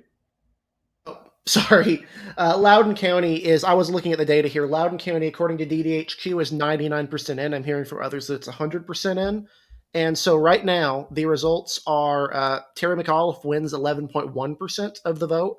Ayala wins by 11.4% of the vote. And Herring wins by about 12.6% of the vote in Loudoun County. From people at Echelon Insights who have been polling this, they generally thought that for a Youngkin win statewide, it would need to be under 12%. This would be within that, and this is certainly much lower than Biden's margin of victory in Loudoun County, where he pulled over 60% of the vote. This leaves me interested to see how Prince William County will come in because that's a county that the Youngkin campaign actually spent an extensive amount of time in. It was very similar to Loudoun and how it voted and has been for recent years, but Loudoun County being almost entirely in or entirely in at an 11-point win is not what Democrats are willing to going in the night. Still survivable, as Trevor would say, but it's not what they wanted at all. This is not the ideal performance in that area. Yeah, absolutely. And also back to the House of Delegates, one of these districts, which a lot of people thought, I think some people predicted it flipped to Republicans, but I really didn't think Republicans would flip this one, is Delegate District 73. Right now, with 65% of the vote in, the Republican candidate has almost a 2-point gap in over the Democratic incumbent. So it's really interesting seeing all these districts that seemed so out of reach for Republicans just a few weeks ago. And now we're looking at these results, and Republicans are performing very, very well across the board. Yeah, I mean, I think one of the news. This is from an independent source here. This is not Decision Desk, and this is not any news group. But Democratic strategist Ben Tribbett, also known as Not Larry Sabato on Twitter, has just called both the Attorney General's office and the governor's race for a certain party. I mean, it makes sense. That's big news. We've not called it. Yeah. Decision Desk HQ, nor any actual election sites have called the races yet. We want to make that clear to our viewers. But independent sources believe that there are numbers to be called here in Virginia. We have not called that yet, and our bosses and overlords at Decision Desk HQ have not made that call yet. So we are still waiting. We are going to be here for as long as it takes. That's the crucial thing. But I think this is kind of saying what we've thought about in the general performance right now. Republicans are hitting benchmarks in crucial counties. They're hitting their benchmarks in Southwest Virginia by a larger than expected margin with decently high turnout. And I think Kraz has made a lot of excellent points on that tonight. Yeah, so, and I think Southeast Virginia. Trevor, go ahead.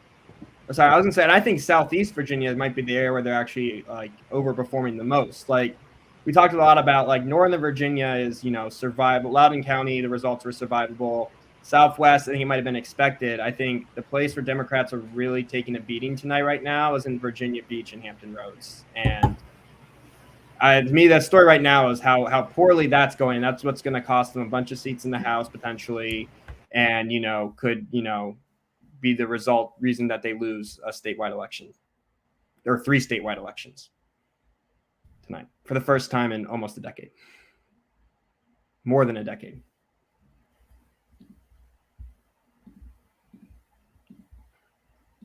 I wish that these Fairfax numbers would come in faster.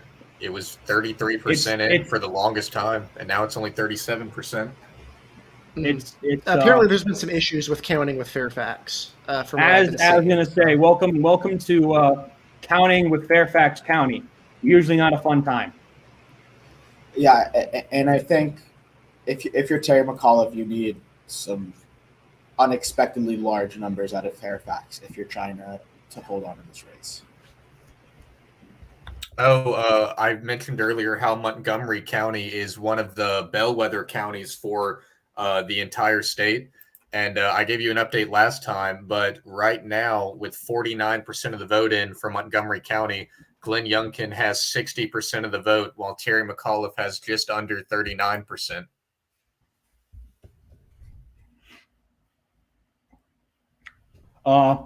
Yeah, so we're still waiting for results to come in tonight. But right now, again, just we are seeing results in Virginia that we have not seen for in over 12 years. That's I think the crucial thing right now. That is a crucial thing right now. Yeah. And I believe as a map of the last time a Republican won a statewide election in Virginia, which was in 2009 of the gubernatorial race back then, where there was a demolition derby by Bob McDonnell at that point. That's the last time Republicans have won statewide in Virginia. They swept all 3 statewide offices and have not won a single race statewide since. It's been 12 years. And this is their best shot, it looks like, in quite a long time. I will say I do think also Youngkin might have been the strongest candidate they've run in the last 12 years. They had some candidates that were really just not going to play in Northern Virginia at all, and they I don't think we're seeing the results we see tonight if they nominate Amanda Chase.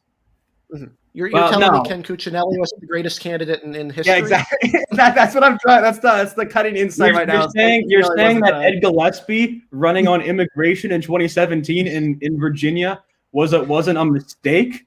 Oh my goodness! Real groundbreaking stuff here. Yeah, that Confederate statue issue really didn't work out the way he thought it would, did it? That was Corey Stewart in 2018. That really didn't work out. Yeah, Corey Stewart. That one really didn't work out.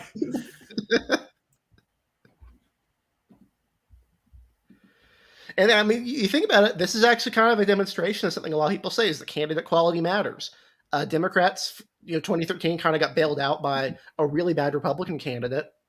2017, they had a really good candidate in southeastern Virginia in Ralph Northam, who had won statewide by a large margin previously, granted against a garbage tier Republican candidate, to put it bluntly, someone who is below replacement level if you're using a sports terminology. And then all of a sudden you have Terry McAuliffe running this time, and he's not doing a lot better than he did in 2013 campaigning, if anything, making it all about Trump. If you look at the exit polling, Terry McAuliffe's whole message was that Glenn Youngkin is Donald Trump. The exit polls indicated that voters didn't buy that. When that's the core conceit of your campaign message you've been doing for the last 3 months, that's kind of a problem. That's the indication of a campaign that's a little bit broken in some ways. And that's something a statewide lean cannot always overcome.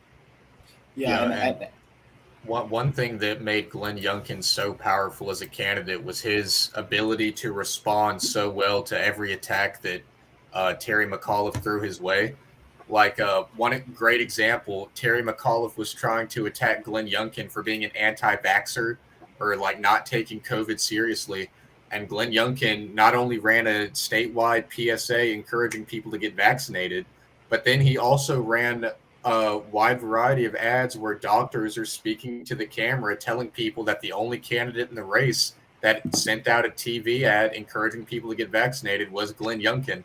So his ability to respond to all these attacks was just amazing. And it really showed how impressive he is at being able to stay on message.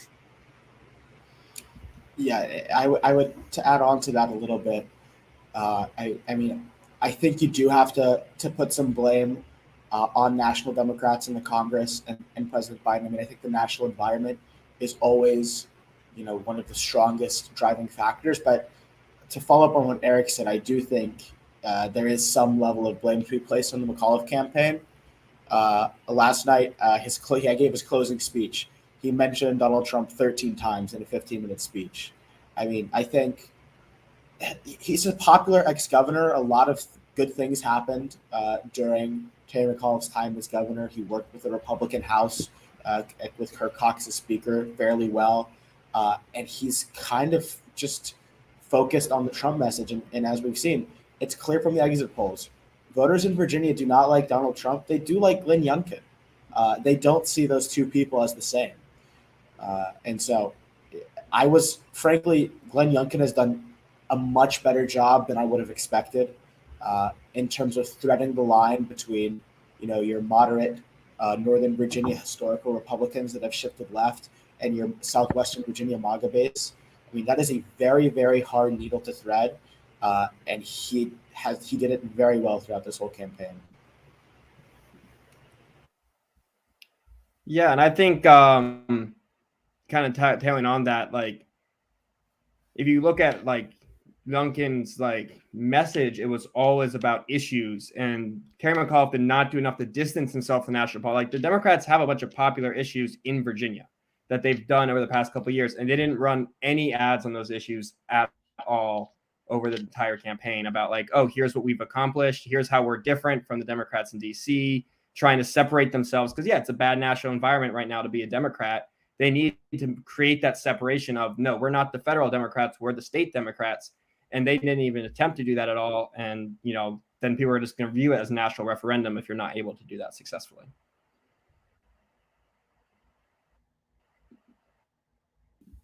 And to kind of go into some House of Delegates races now, looking at a couple of Richmond area seats that will be key to it. It does look like Republicans are likely to flip the chamber.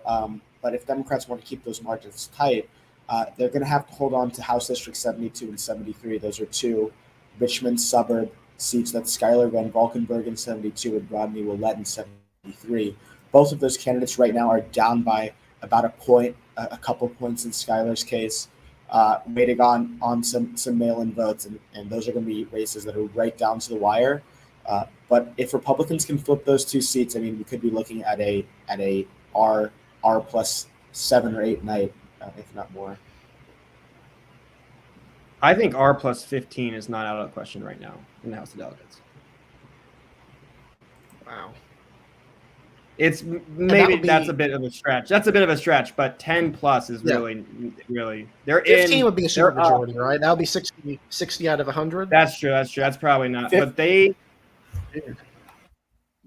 they're up in seats that Democrats won by 10 points in 2019 right now, which would be their 41st and 42nd seat by margin.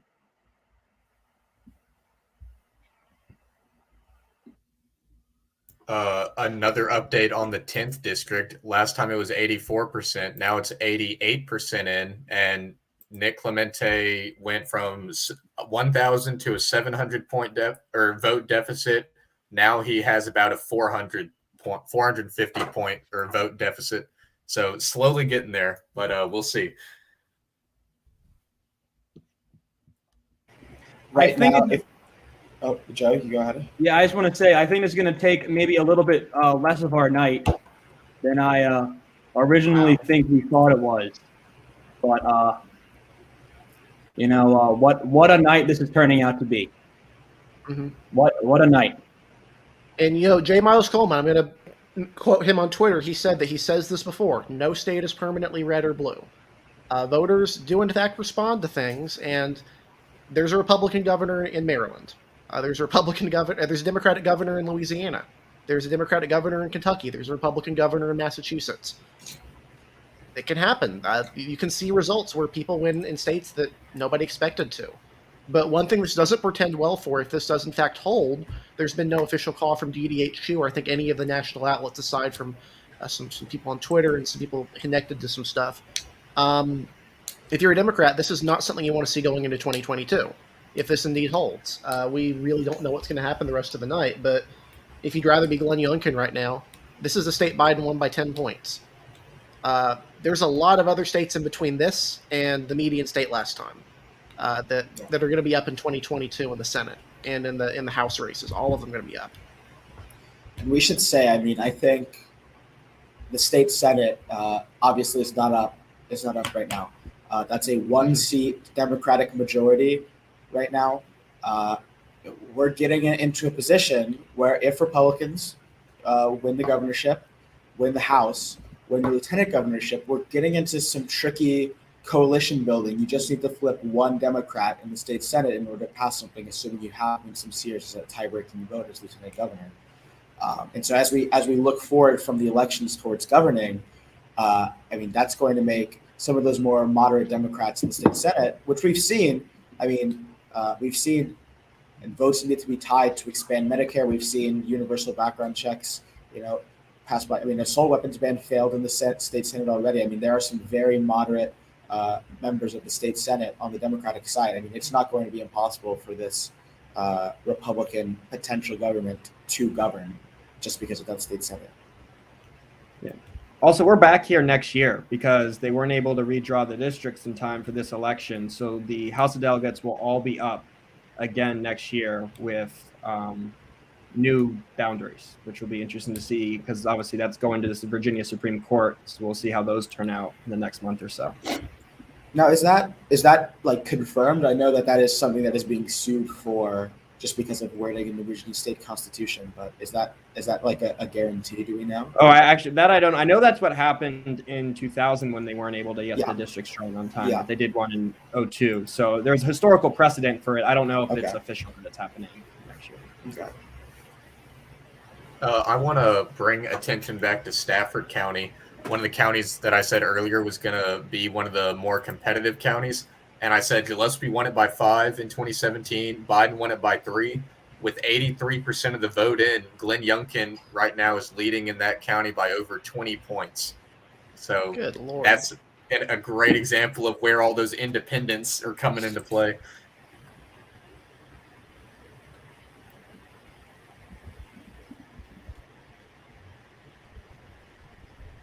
I mean, just what a night so far, ladies and gentlemen. What a night so far in Virginia. I feel like Kraz hasn't talked a whole lot recently, so Kraz, I want to hear what you're thinking right now. I've been bouncing around some of these fully reported counties. In some rural counties, Youngkin isn't quite hitting the 10% benchmark. I've seen more and more come in more like 6, 7, 8, 9 points, but he's still largely hitting his benchmark where he needs to be. My confidence in a Youngkin win has not been reduced. I think I would rather beat Glenn Youngkin right now. His overperformance is a little bit more mild than it was at the beginning of the night, but I just don't. These are the kinds of shifts that I think Democrats just didn't believe would happen. Like, I think if you told Democrats, like, oh, it's going to be a 14% Republican shift in Loudoun, they would just tell you that wasn't going to happen. They would just tell you that, the suburbanites aren't going to come back. And, I think there's a lot of shifts, and there probably should be some, maybe some soul searching about, why did they believe that some of these shifts just were not possible that ended up happening. So that's what I'm looking at right now.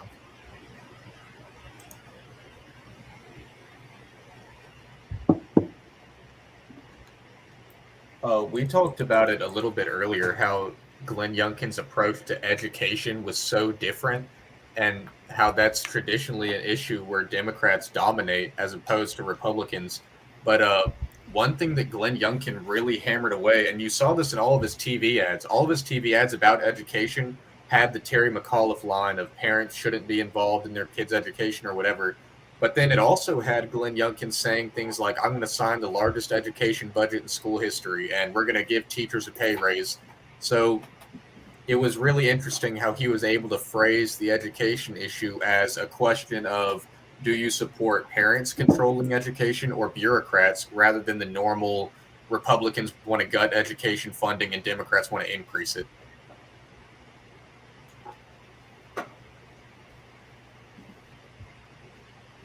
Yeah, I'd also want to chime in on that a little bit. I think that there'll be a lot made about, how race is taught in schools, critical race theory after this. I do think, though, that we're seeing a pretty generalized shift across the state. So I'm hesitant to ascribe it to, like Youngkin's efforts on suburban schools or whatever. But I do think that school shutdowns, quarantines. I mean, if you have a kid in school right now in, I think, large parts of Virginia, if they can't get vaccinated, they have to mask up, obviously, and well, at least in most places, I think. And if they're exposed, they have to quarantine. And I think for a lot of parents, the endless cycle of like he got exposed, now I have to stay home for 10 days. The kid has to stay home for 10 days, or the kid has to get tested, has to stay home for multiple days, et cetera, is a much bigger burden than even necessarily the fear of your young kid getting sick.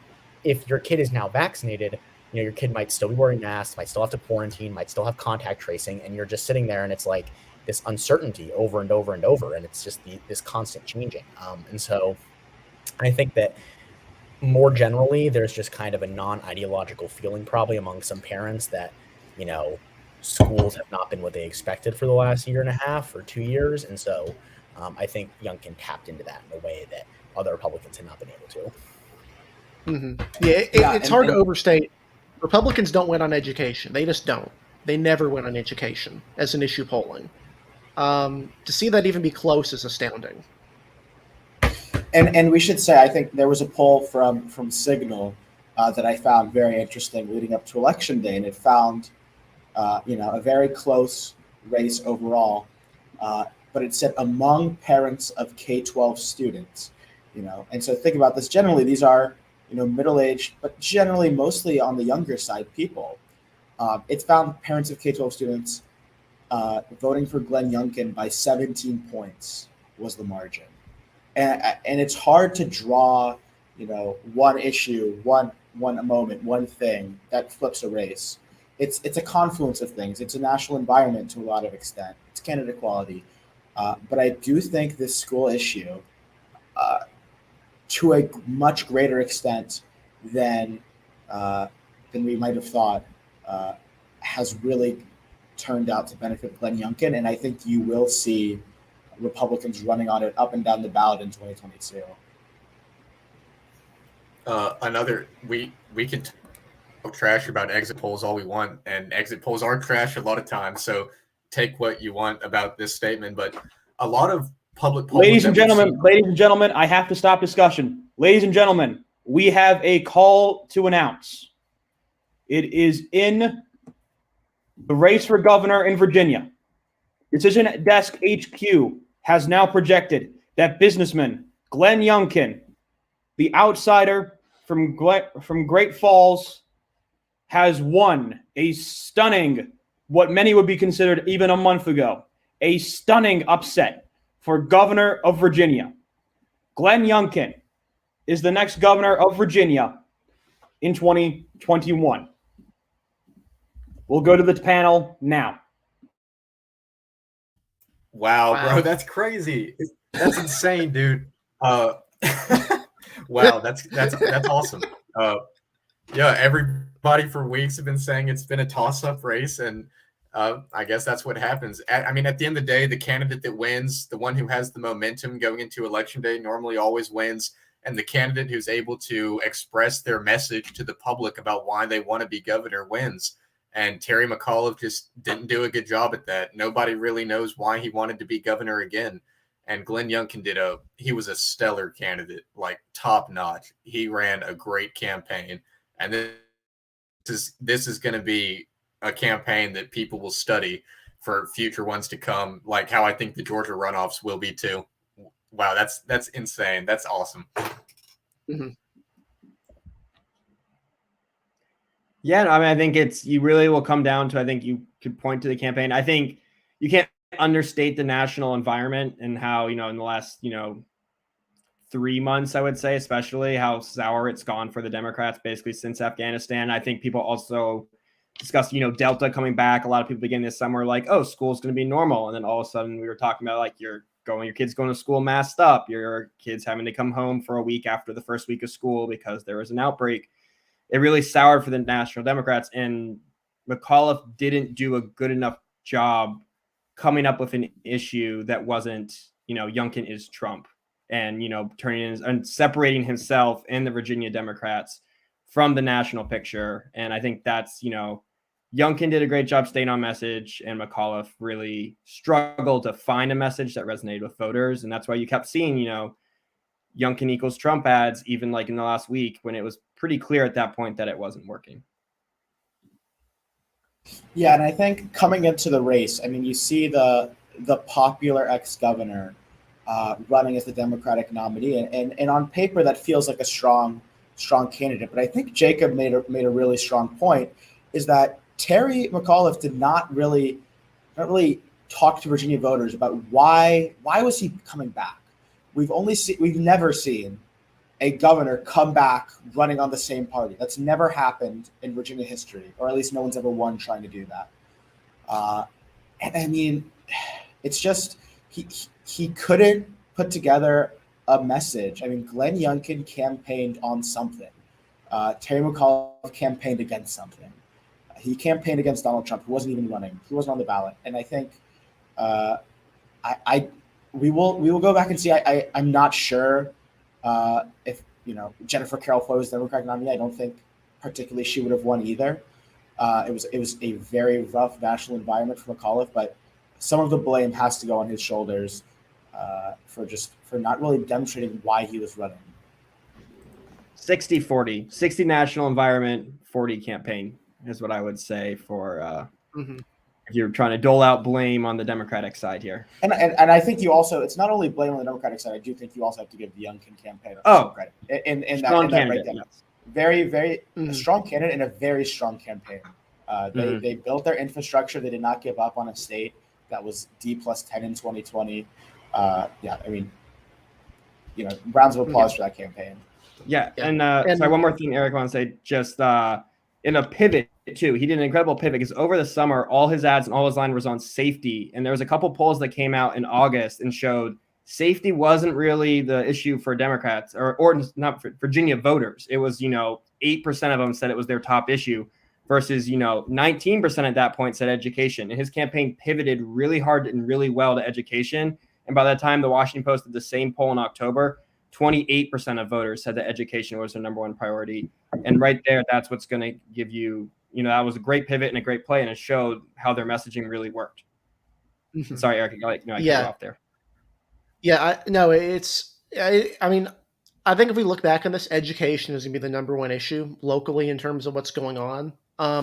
It's one thing to run on a campaign of responding to a campaign that's focused heavily on public schooling and Republican school choice, all that sort of the typical stuff Democrats go after Republicans on for education. It's another thing to do so with one of the most bafflingly bizarre talking points I've ever heard in my life, looking back in hindsight. The parents should have no say, and parents should not be deciding what is being taught in schools. That's not how it's ever worked in America, especially not in Virginia, which is like ground zero for the Bush 2004 soccer moms that went for Bush and then went for Obama and haven't turned back. Like, these are the sort of voters who are heavily invested in their kids' lives and are heavily invested in ensuring they have a quality education. Having a say in what is being taught, it's you put it one way, it's another, but it's part of local accountability of how school boards operate. That's just always part of how things have been done.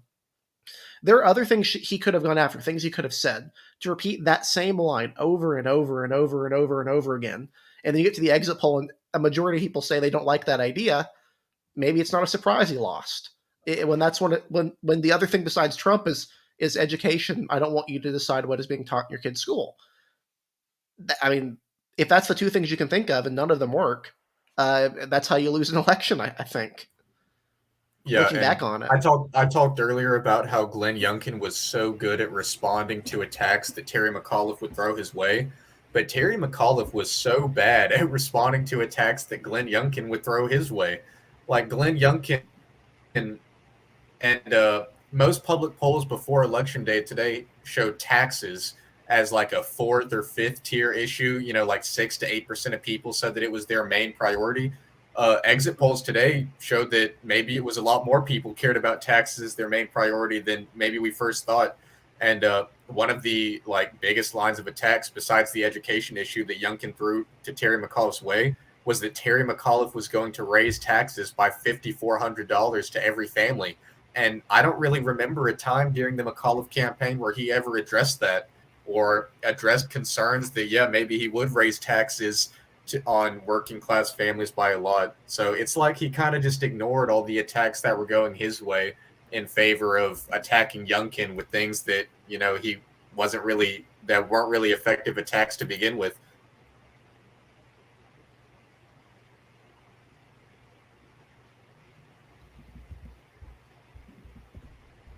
Well, what a night this has turned out to be, folks.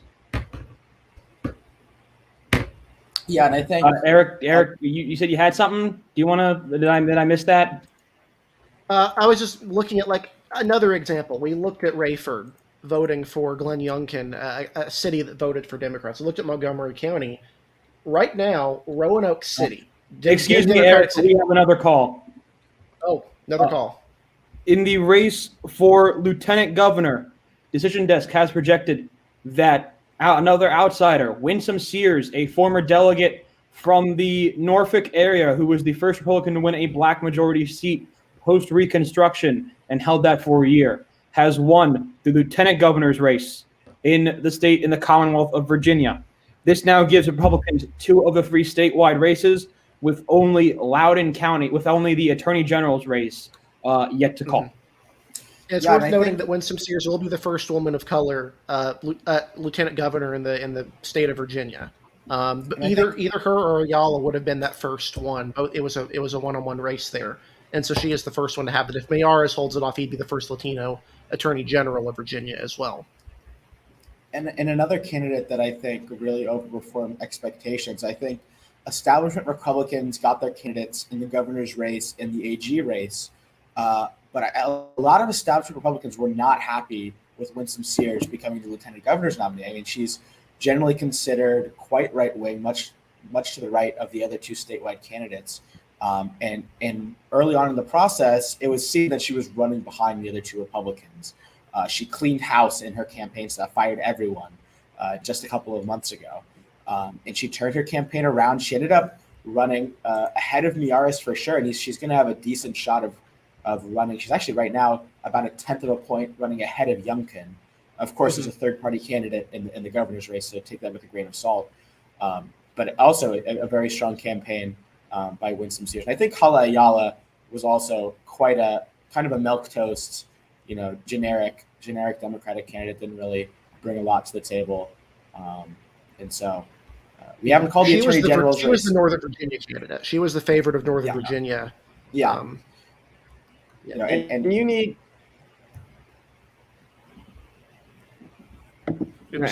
like, if you're a lieutenant governor in this race, you really need to do something to really stand out. Like, neither of these people are like, this race is not running very far off the governor's race. So I think it's, unless there's something striking about each of the candidates, it was probably going to go around the same way. I think the attorney general is the one that people thought maybe there would be enough of a difference and Herring would have that incumbent factor. But I think it's tough to put a lot on the lieutenant governor's campaigns as like their individual campaigns, because they're just always going to be so closely tied to the governor's result. Mm-hmm. And one thing I would mention is that, like Jacob mentioned, or I believe it was Jacob, it was either Jacob or Thomas mentioned, the margin is closer. Winsome Sears is running ahead of Youngkin in terms of vote percent, but the margin is actually closer in her race because it is a one-on-one race as opposed to a race with a third-party candidate. I was just going to mention Roanoke real quick because Roanoke City we saw those 2, Rayford, we saw Montgomery County, these places in the Shenandoah Valley in Virginia that are traditionally more Democratic or more competitive. Roanoke is the most of them. This is a city that hasn't voted for Republicans since 1984. This is a city that voted for Joe Biden by 25%. Right now, with 59% of the vote in, Glenn Youngkin's only down by 1.5 there. I can't imagine that wouldn't change, but that's just another example of the underperformance we're seeing. It's not just in Northern Virginia. It's all over these smaller and mid-sized counties and cities that Democrats have relied on for their vote, their advantage in the state, because it's not all Northern Virginia. They do very well in a lot of other places in Virginia. You don't win Virginia by 10 points just off of one region. Underperforming a place like this is a substantial problem if you're trying to win statewide.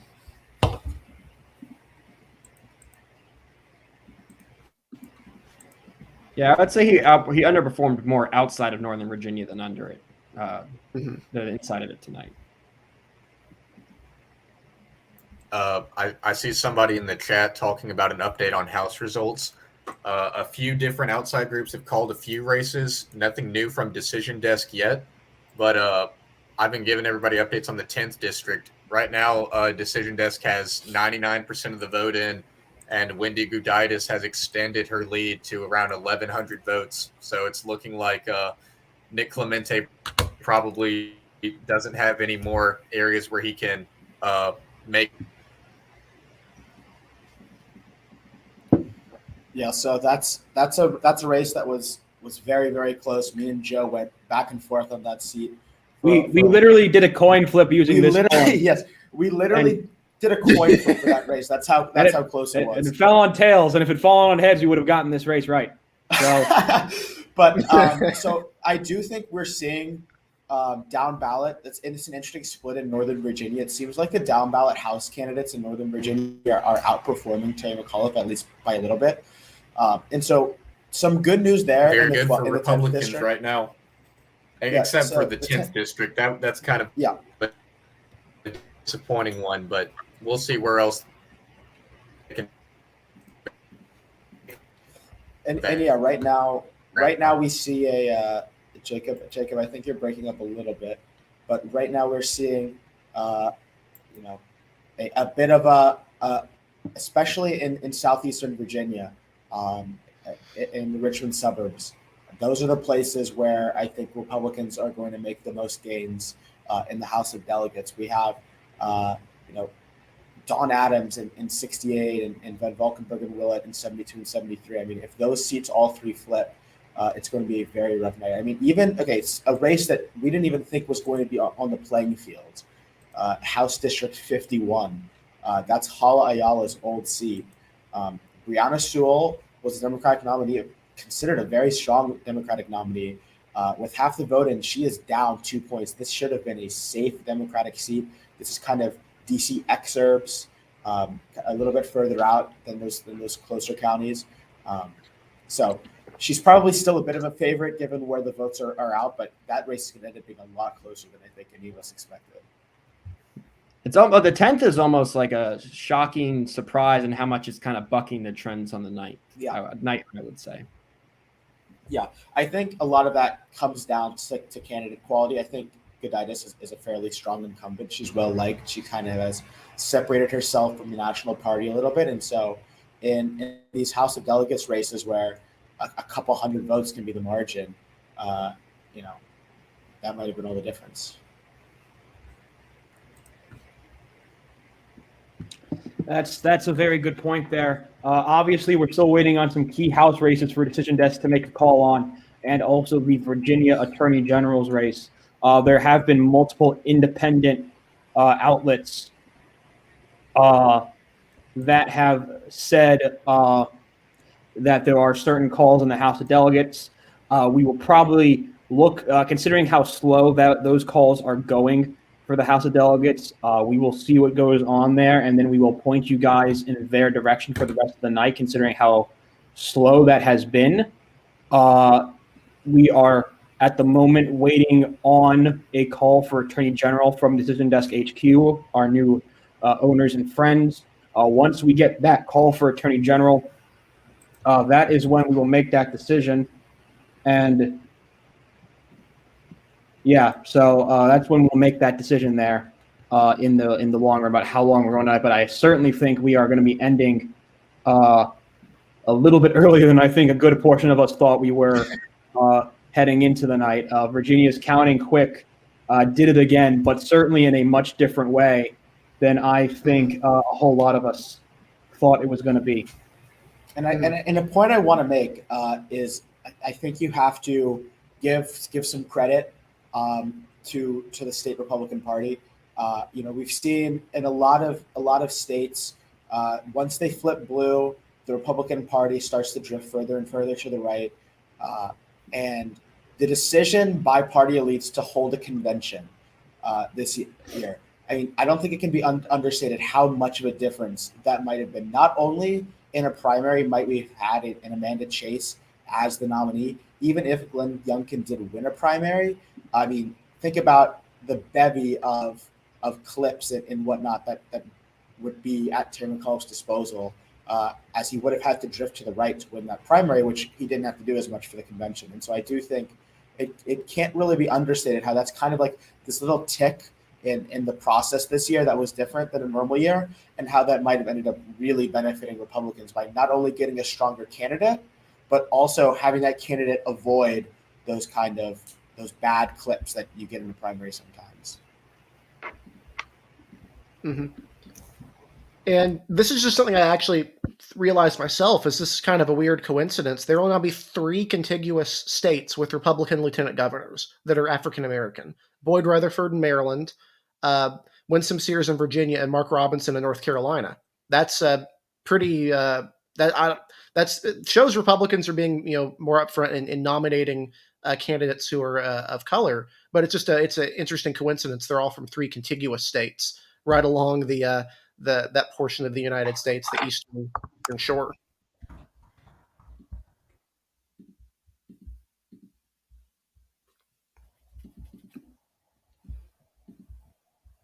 Yeah, truly, again, a continually surprising night here across the Commonwealth of Virginia. It is continuing to look more and more like we are heading to 2009 with a little bit less statewide, considering a statewide margin there. Just the trends in Nova, but it feels like everywhere else has reverted to its 2009 form, except in Northern Virginia. The feeling. I want to ask you guys the feeling right now among both parties. Where do you guys kind of think those feelings are? What are people in leadership thinking right now? Where are we at right now? That's kind of when I want to go around here and hear from the rest of the candidates. Excuse me, from the rest of our panel here. So please go on and go on here. Well, yeah, if the Democratic leadership isn't panicking already, they should be. There are a number of things, right? First, they lost a Biden plus 10 state. They brought up Trump all the time, and it didn't work. They lost on education, which is an issue they rarely lose on. But more so, what's important is, these suburbanites that many believed were rock solid, never going back, never reverting. A lot of them shifted back. Maybe not to the extent some other areas did. I think there's still merit to the argument that a lot of these suburbanites are Dem for the long run. But they still shifted a good amount. And then also, look at a lot of these working class, non-white areas. These were areas where Trump did better than any Republican's done in a long time. And the excuse over and over and over was it was COVID. It was Biden wasn't inspiring enough. Trump had a unique appeal to these voters. This isn't going to last. These voters aren't going to stay. And now it's been a year. And, again, Youngkin had maybe only some mild shifts in some of these places, but he was doing 10 points better than Trump in Southside, 12 points better in rural Eastern Virginia, which has a substantial African-American population. Like over and over and over, I think we're seeing that a lot of the panaceas that Dems were hoping for, suburban voters would just stay, non-white voters would just come running back, did not happen here. And I think that is a major warning sign for Democrats going forward.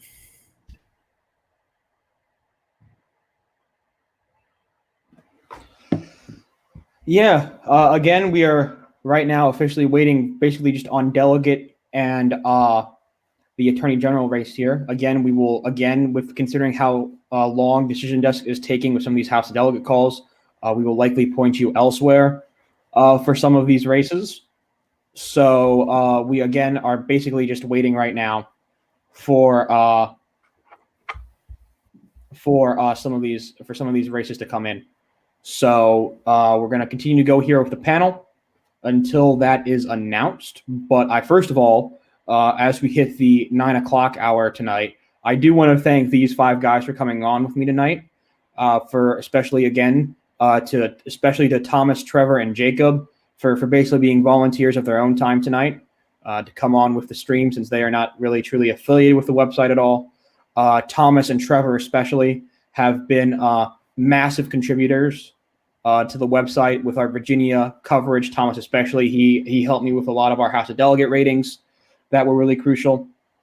So thank you to you three. I want to give those guys a bit of a round of applause for sure. Yeah. Thank you guys for your help there. And of course, thank you as always to Kraz and Eric for coming on to the show tonight. These are two of our normal guys. Eric has continued to be a fantastic leader as we now, and it shows as we move into this new era with Decision Desk HQ and what we're doing. Eric has been a fantastic leader and figurehead for what we're going on here.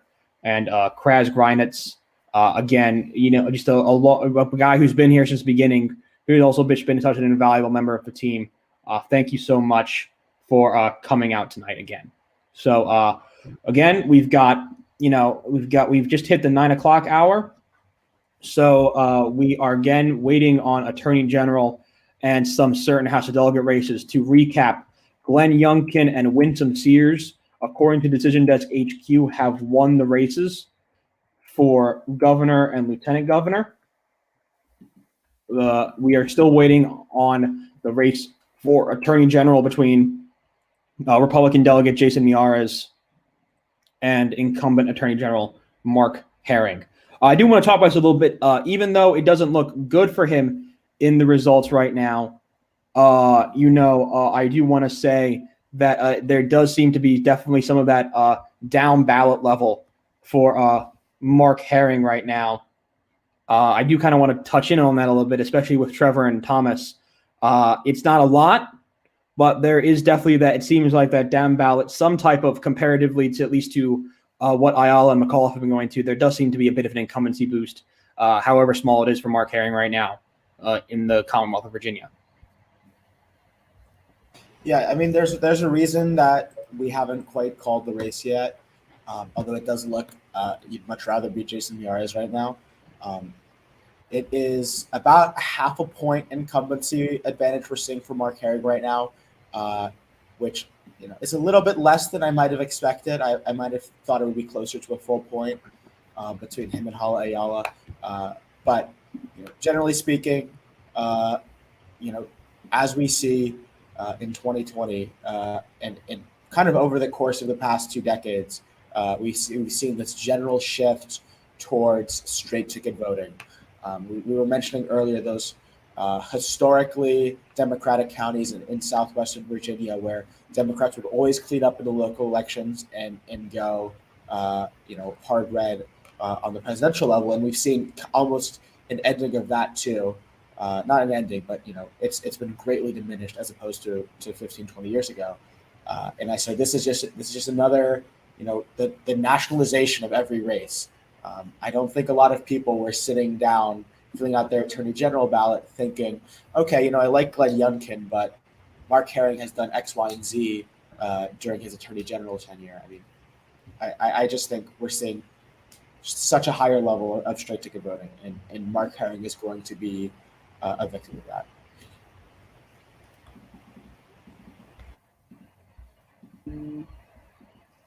Yeah. Clearly, again, this is just kind of that type of night right now for Virginia Republic, for Virginia Democrats, and I think a lot of talk, has been talked about McAuliffe's messaging here. There's been a lot of criticism about that flying in right now from Democrats.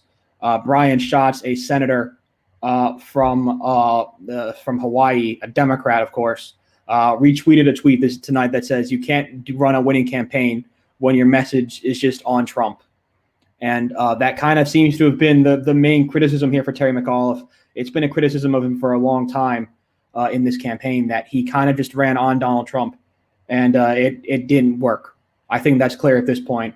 So I'm going to go to Kraz here. I mean, what's the problem now for Democrats with seeing how this has failed right now? What's the problem is that Trump was unpopular. People didn't like Trump, but now Trump's gone. And once Trump is gone, and once he's especially off Twitter, he's just like out of sight, out of mind for the vast majority of Americans. Like, I think that if he were to make a comeback run, okay, fine. He re-enters the stage. Maybe he becomes relevant again. But, he's just not relevant for the vast majority of Americans. They voted for Biden to move on from him. right? Like to move on, and they want to hear, what Democrats have to offer otherwise.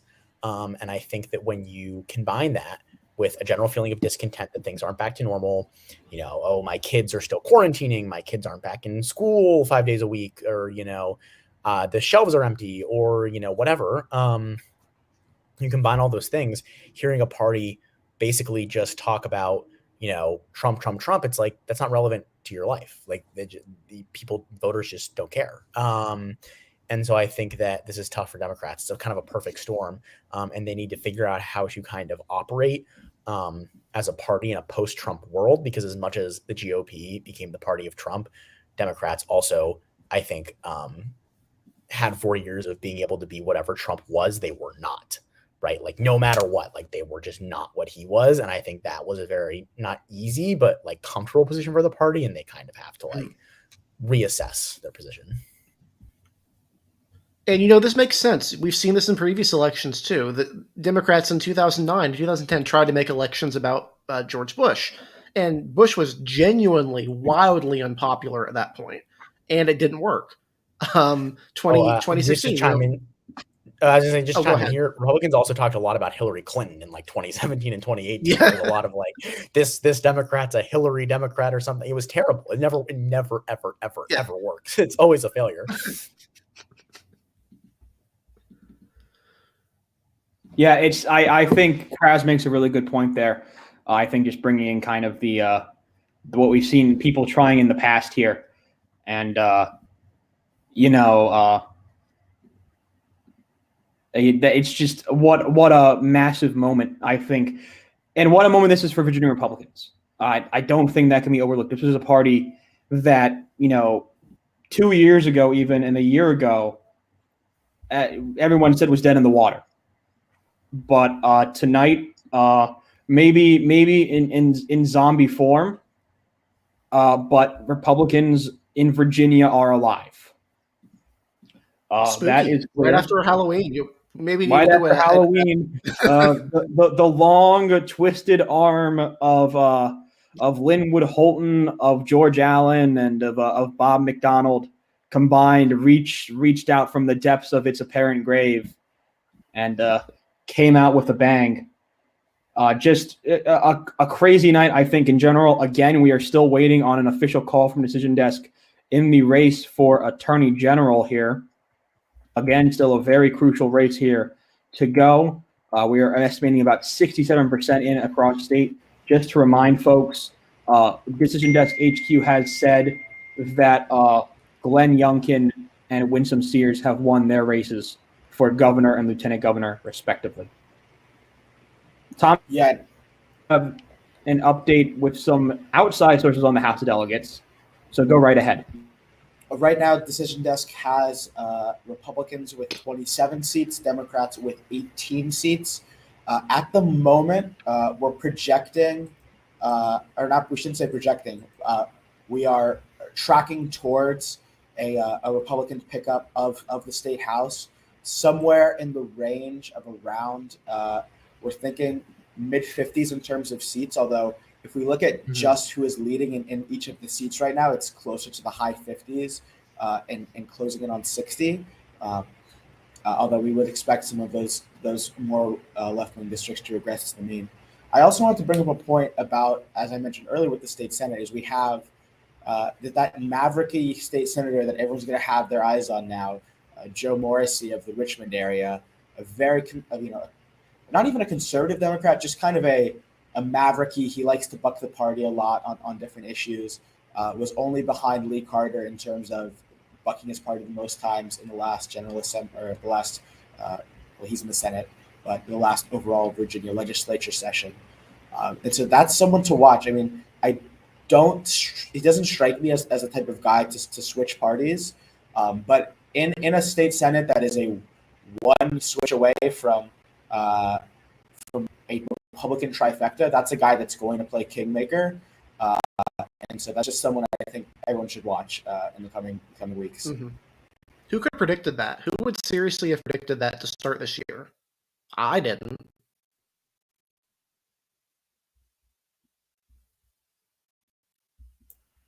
You're muted, Joe. I am indeed, aren't I? I was going to say, I heard someone say that people were called crazy for projecting for some of the stuff that was said tonight. And I was like, yeah, you would have been laughed out of the room. But that doesn't seem to be the case. I do think that some of these House of Delegate races are still going to be very close. It does seem likely that there are, again, as Tom said, going to be probably at least 4 Republican pickups at this point, for sure. And then we're going to have a lot of, I think, close results. But what a night this is turning out to be for the Virginia Republican Party. Truly, I do not think something that any of us expected when we started the stream tonight.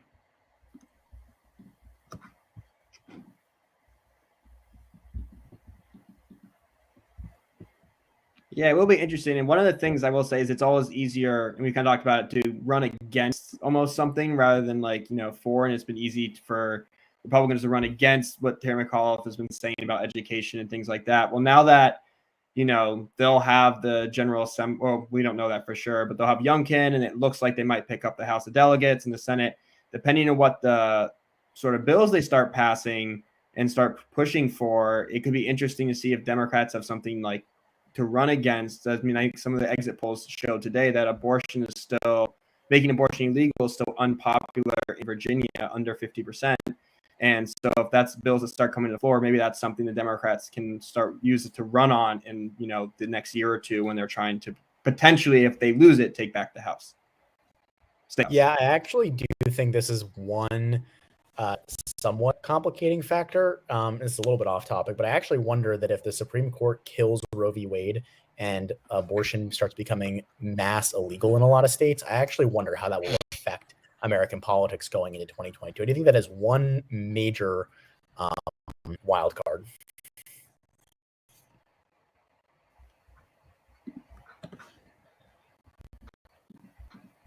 And we actually have a call that coming from Decision Desk. I'll go let Joe handle it, but we have got the third of the statewide races that have been called.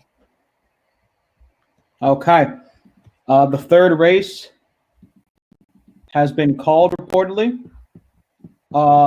Decision Desk HQ in the race for Attorney General in the Commonwealth of Virginia has called the race for the delegate from Virginia Beach, Jason Miyares. Miyares becomes the first Latino Attorney General of Virginia. The man from a Northern Virginia Beach area House seat, who gave up his seat to run for Attorney General, has won, which means for the first time since 2009, Republicans have swept cleanly the Virginia House of Delegate races. It is a clean sweep here in Virginia for the statewide races for statewide Republicans. It is a clean sweep, now officially confirmed by Decision Desk HQ. It is ball game. Virginia, Republicans are back, and they are in government. Mm-hmm. Just now the only question is the House of Delegates. That's the only question left, is the House of Delegate situation. Yep. Again, we're gonna go probably for about another. We're gonna probably end at around 9:30 right now, folks. We're gonna probably go for about another 15 minutes. Again, just because of how long some of these House of Delegate calls are taking by Decision Desk, we will point you in other directions for those races. But yeah, I did want to say about the House of Delegates. I mean, this is certainly. Republicans are in a very good spot right now in the House of Delegates, but it's not absurd to think that the margins are going to be a lot closer than you might think, given a Republican statewide sweep. We mentioned House District 10 earlier, looking likely to stay with Wendy Goditis. House District 40 looks likely to stay with Dan Helmer, the incumbent Democrat. So I mean, we're seeing a weird mix. Kind of a jumbling of these down ballot House races. Some of these incumbents are doing very well, and we're seeing other races that we thought Democrats should hold on to that Republicans are up in, like some of those Richmond suburb districts, like Skylar Van Valkenburg's seat. I would have been very confident that he holds on coming into the night, and he looks like he's in trouble. So a very interesting House of Delegates map that I'm interested to see how it turns out. If I can give one more comment kind of on a general note, Nate Cohn of the New York Times just tweeted out that Youngkin is overperforming by about 12 points versus Trump, or he's on track to. But his overperformance is incredibly even across the state. I think this is kind of the end point of the partisanship we've been seeing. So he's overperforming by 12 points in virtually all of the precincts they can track. So the overperformance is incredibly even. And one reason that's interesting to me is that there's been a lot made that, Youngkin's rhetoric was, racist or at least racially charged. It brought back in white people, white voters who were, who the rhetoric appealed to. But it looks like the shift was across the state, not just in white precincts and not just in non-white precincts. So I think that not only is that interesting given the narrative around his rhetoric, but it will probably also, or I think it shows a little bit that we might be entering an age of racial depolarization in the country, where racial groups start to shift more evenly. We start to see parties, Democrats maybe do better with white voters and Republicans do better with non-white voters, instead of kind of the lockstep that we thought we were going to start seeing after 2016, which is rural white voters are almost 100% Republican and non-white voters are heavily Democratic, and then it's educated white voters. It might be some racial depolarization overall. Mm-hmm. And keep in mind, 2 out of the 3 Republicans that won statewide tonight are people of color. Winsome Sears and Jason Miyares. That's a pretty big achievement in and of itself for a party, that whenever it's been winning statewide has won with exclusively white candidates for the most part. And now 3 states back to back along the Eastern Seaboard will have Republican lieutenant governors who are African American. I can't recall the last time Republicans had this many African American statewide officials in the country in total, let alone in the South or the adjacent parts of it. Racial depolarization, we saw some of it in the last election. It's going to be a thing to keep an eye on going forward, I think.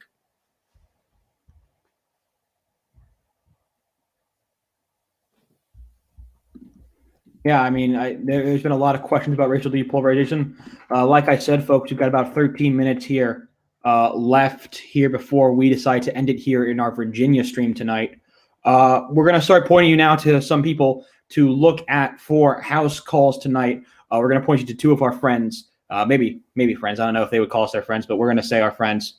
We're going to point you to first on Twitter, Ben Tribbett at Not Larry Sabato. He's someone who is right now working through these house calls. He is someone who is very accurate. He knows what he's talking about, and he will get there.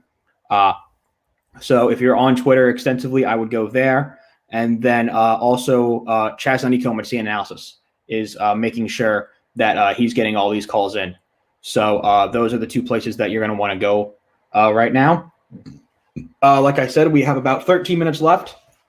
So I'm going to kind of give it up here to the crowd again for just kind of final thoughts on the night. Everyone can take about 2 to 3 minutes. Just kind of go around the room here. We'll start with Eric, and we'll go around and end with Jacob. So Eric, start with you. Yeah, this is a night I don't think we could have predicted going into it. We obviously had an advantage for Youngkin, but we didn't know the extent of what would happen, and we genuinely consider keeping this thing a toss-up, or as leans Democratic going into election night. The fact that we've seen a state party that has genuinely been known for not being competent pull out 3 major statewide victories, possibly flipping the House of Delegates, is one of the quickest reversals in a state party's fortune, I think, in recent history. Certainly within the last 5 to 10 years. I don't know if they can keep this momentum going forward. Obviously, they have elections next year in the House of Delegates, which are going to be using new maps, could substantially alter things for them. And they have the state Senate as well, which is still controlled by Democrats. But if you're a Virginia Republican, this has been a long time coming. And I think many, myself included, thought this might not have been possible up until very, very recently. So, proof that no state is permanently red or blue. There are ways to lose almost every state in the country if you do it right. If you manage, there are ways to do it, and there are ways to win every state in the country, I think, for the most part. Yeah, I think that's a really good point there, Eric. So we're going to move on to Kraz now. Your final thoughts on the night? Yeah, I mean, I think this is just a total catastrophe for Democrats. It looks like they're going to lose. They're going to do 13 points worse than Biden in Virginia. This is a state with a lot of non-white voters, a lot of suburban voters. People were really calling, Northern Virginia, the Democrats' firewall here. Didn't hold up like that. I think that this is bad because, Youngkin did better across the state. It wasn't one group they have to focus on. It's really just that Youngkin, outran McAuliffe and, out-campaigned him. I think that there needs to be a lot of soul searching going into 2022 because I don't think Democrats want to see what the result is if they do 12 points worse than Joe Biden nationwide in 2022. It won't be pretty. And so, I think this is just, they need to reflect a little bit. But yeah, I mean, this could be the start of a long 4 years of election results. Okay, so that means we're going to move on now to Mr. Fishbeck. Thomas, your final thoughts on the night. Yeah, I mean, I think this is a result that even 2 weeks ago I would have found shocking. Even this morning I would have found it surprising. I mean, right now we're seeing our friend Ben Tribbett that you mentioned earlier is projecting 2 flips in the House of Delegates to Republicans. I think that number is likely to climb probably into double digits by the end of the night. So keep tracking with him. It is a bad result for the party. And as we look forward towards the midterms, I think Democrats that knew that what they were talking about were already freaking out. But I think this is a wake up to your average Democratic voter that the midterms might be really bad, and that right now the national environment for Democrats is worse than we've seen it probably since 2009. Trevor. Yeah, I mean, I would second that about the midterms. I mean, the national environment, barring some change in the national environment or the Democrats being able to find some issue that is as salient as, Youngkin's issue in education, or like maybe flipping the script on education somehow, they're in for a real shellacking, to quote former President Obama in the midterms. But I think interesting, one thing that's come out of this is that now in Virginia, a place where you cannot run again as an incumbent for governor, Republicans now have 3 strong, candidates who will be, known statewide, and Youngkin could potentially be a governor. And if he's a popular governor when he leaves, he can then run for Senate, and all of a sudden Republicans will have one of their strongest Senate candidates in a long time. And Democrats, on the flip side, given that they ran Terry McAuliffe and don't have a lot of new and young faces, they need to now start looking down their bench to figure out, all right, who are these next group of candidates that we can start running, to get, big picture, who's going to be the one that's, because, both senators have been there for a while and they're getting older. So now I think, while you wouldn't think going into the night that the Democrats would be ones who would have issues finding candidates for the future, now it looks like they will, and Republicans are set for, the next decade or so with having a set of, 3 candidates that will have strong electoral history in Virginia. All right, Jacob, on to you, my friend. I think the biggest takeaway for Democrats is to not run on Trump. Trump doesn't really affect the lives of most people. Youngkin ran on actual bread and butter table issues, like taxes and, the cost of raising it or how your child is educated. But yeah, I was not expecting it to be as great a night for Republicans as it has been. And that's a great sign for midterms coming up. So yeah, I'm very optimistic going forward. The House of Delegates is going to be a lot more Republican leaning than I originally thought it was going to be. And I really wasn't expecting Youngkin to win by enough to pull over Winsome Sears and Jason Mayares. So this is just blowing me away. So I guess that leaves as a you. Republican, I'm very, very happy forward.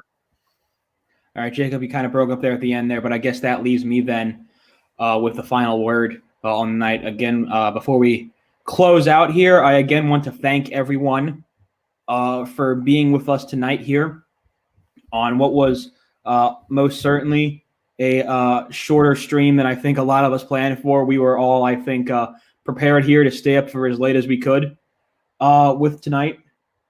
But, just a couple things. First of all, Lavelle, Ethan, Chen, and others covering the results in New Jersey. If you would like to watch those results there, go over there. You can click out of this, and you can find that right there on our YouTube channel. And also, please, we ask you to please subscribe.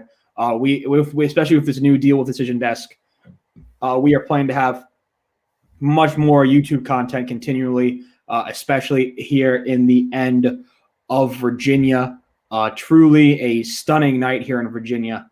Again, I want to repeat here, Republicans sweep all 3 statewide races according to Decision Desk HQ and seem set to take a majority in the House of Delegates.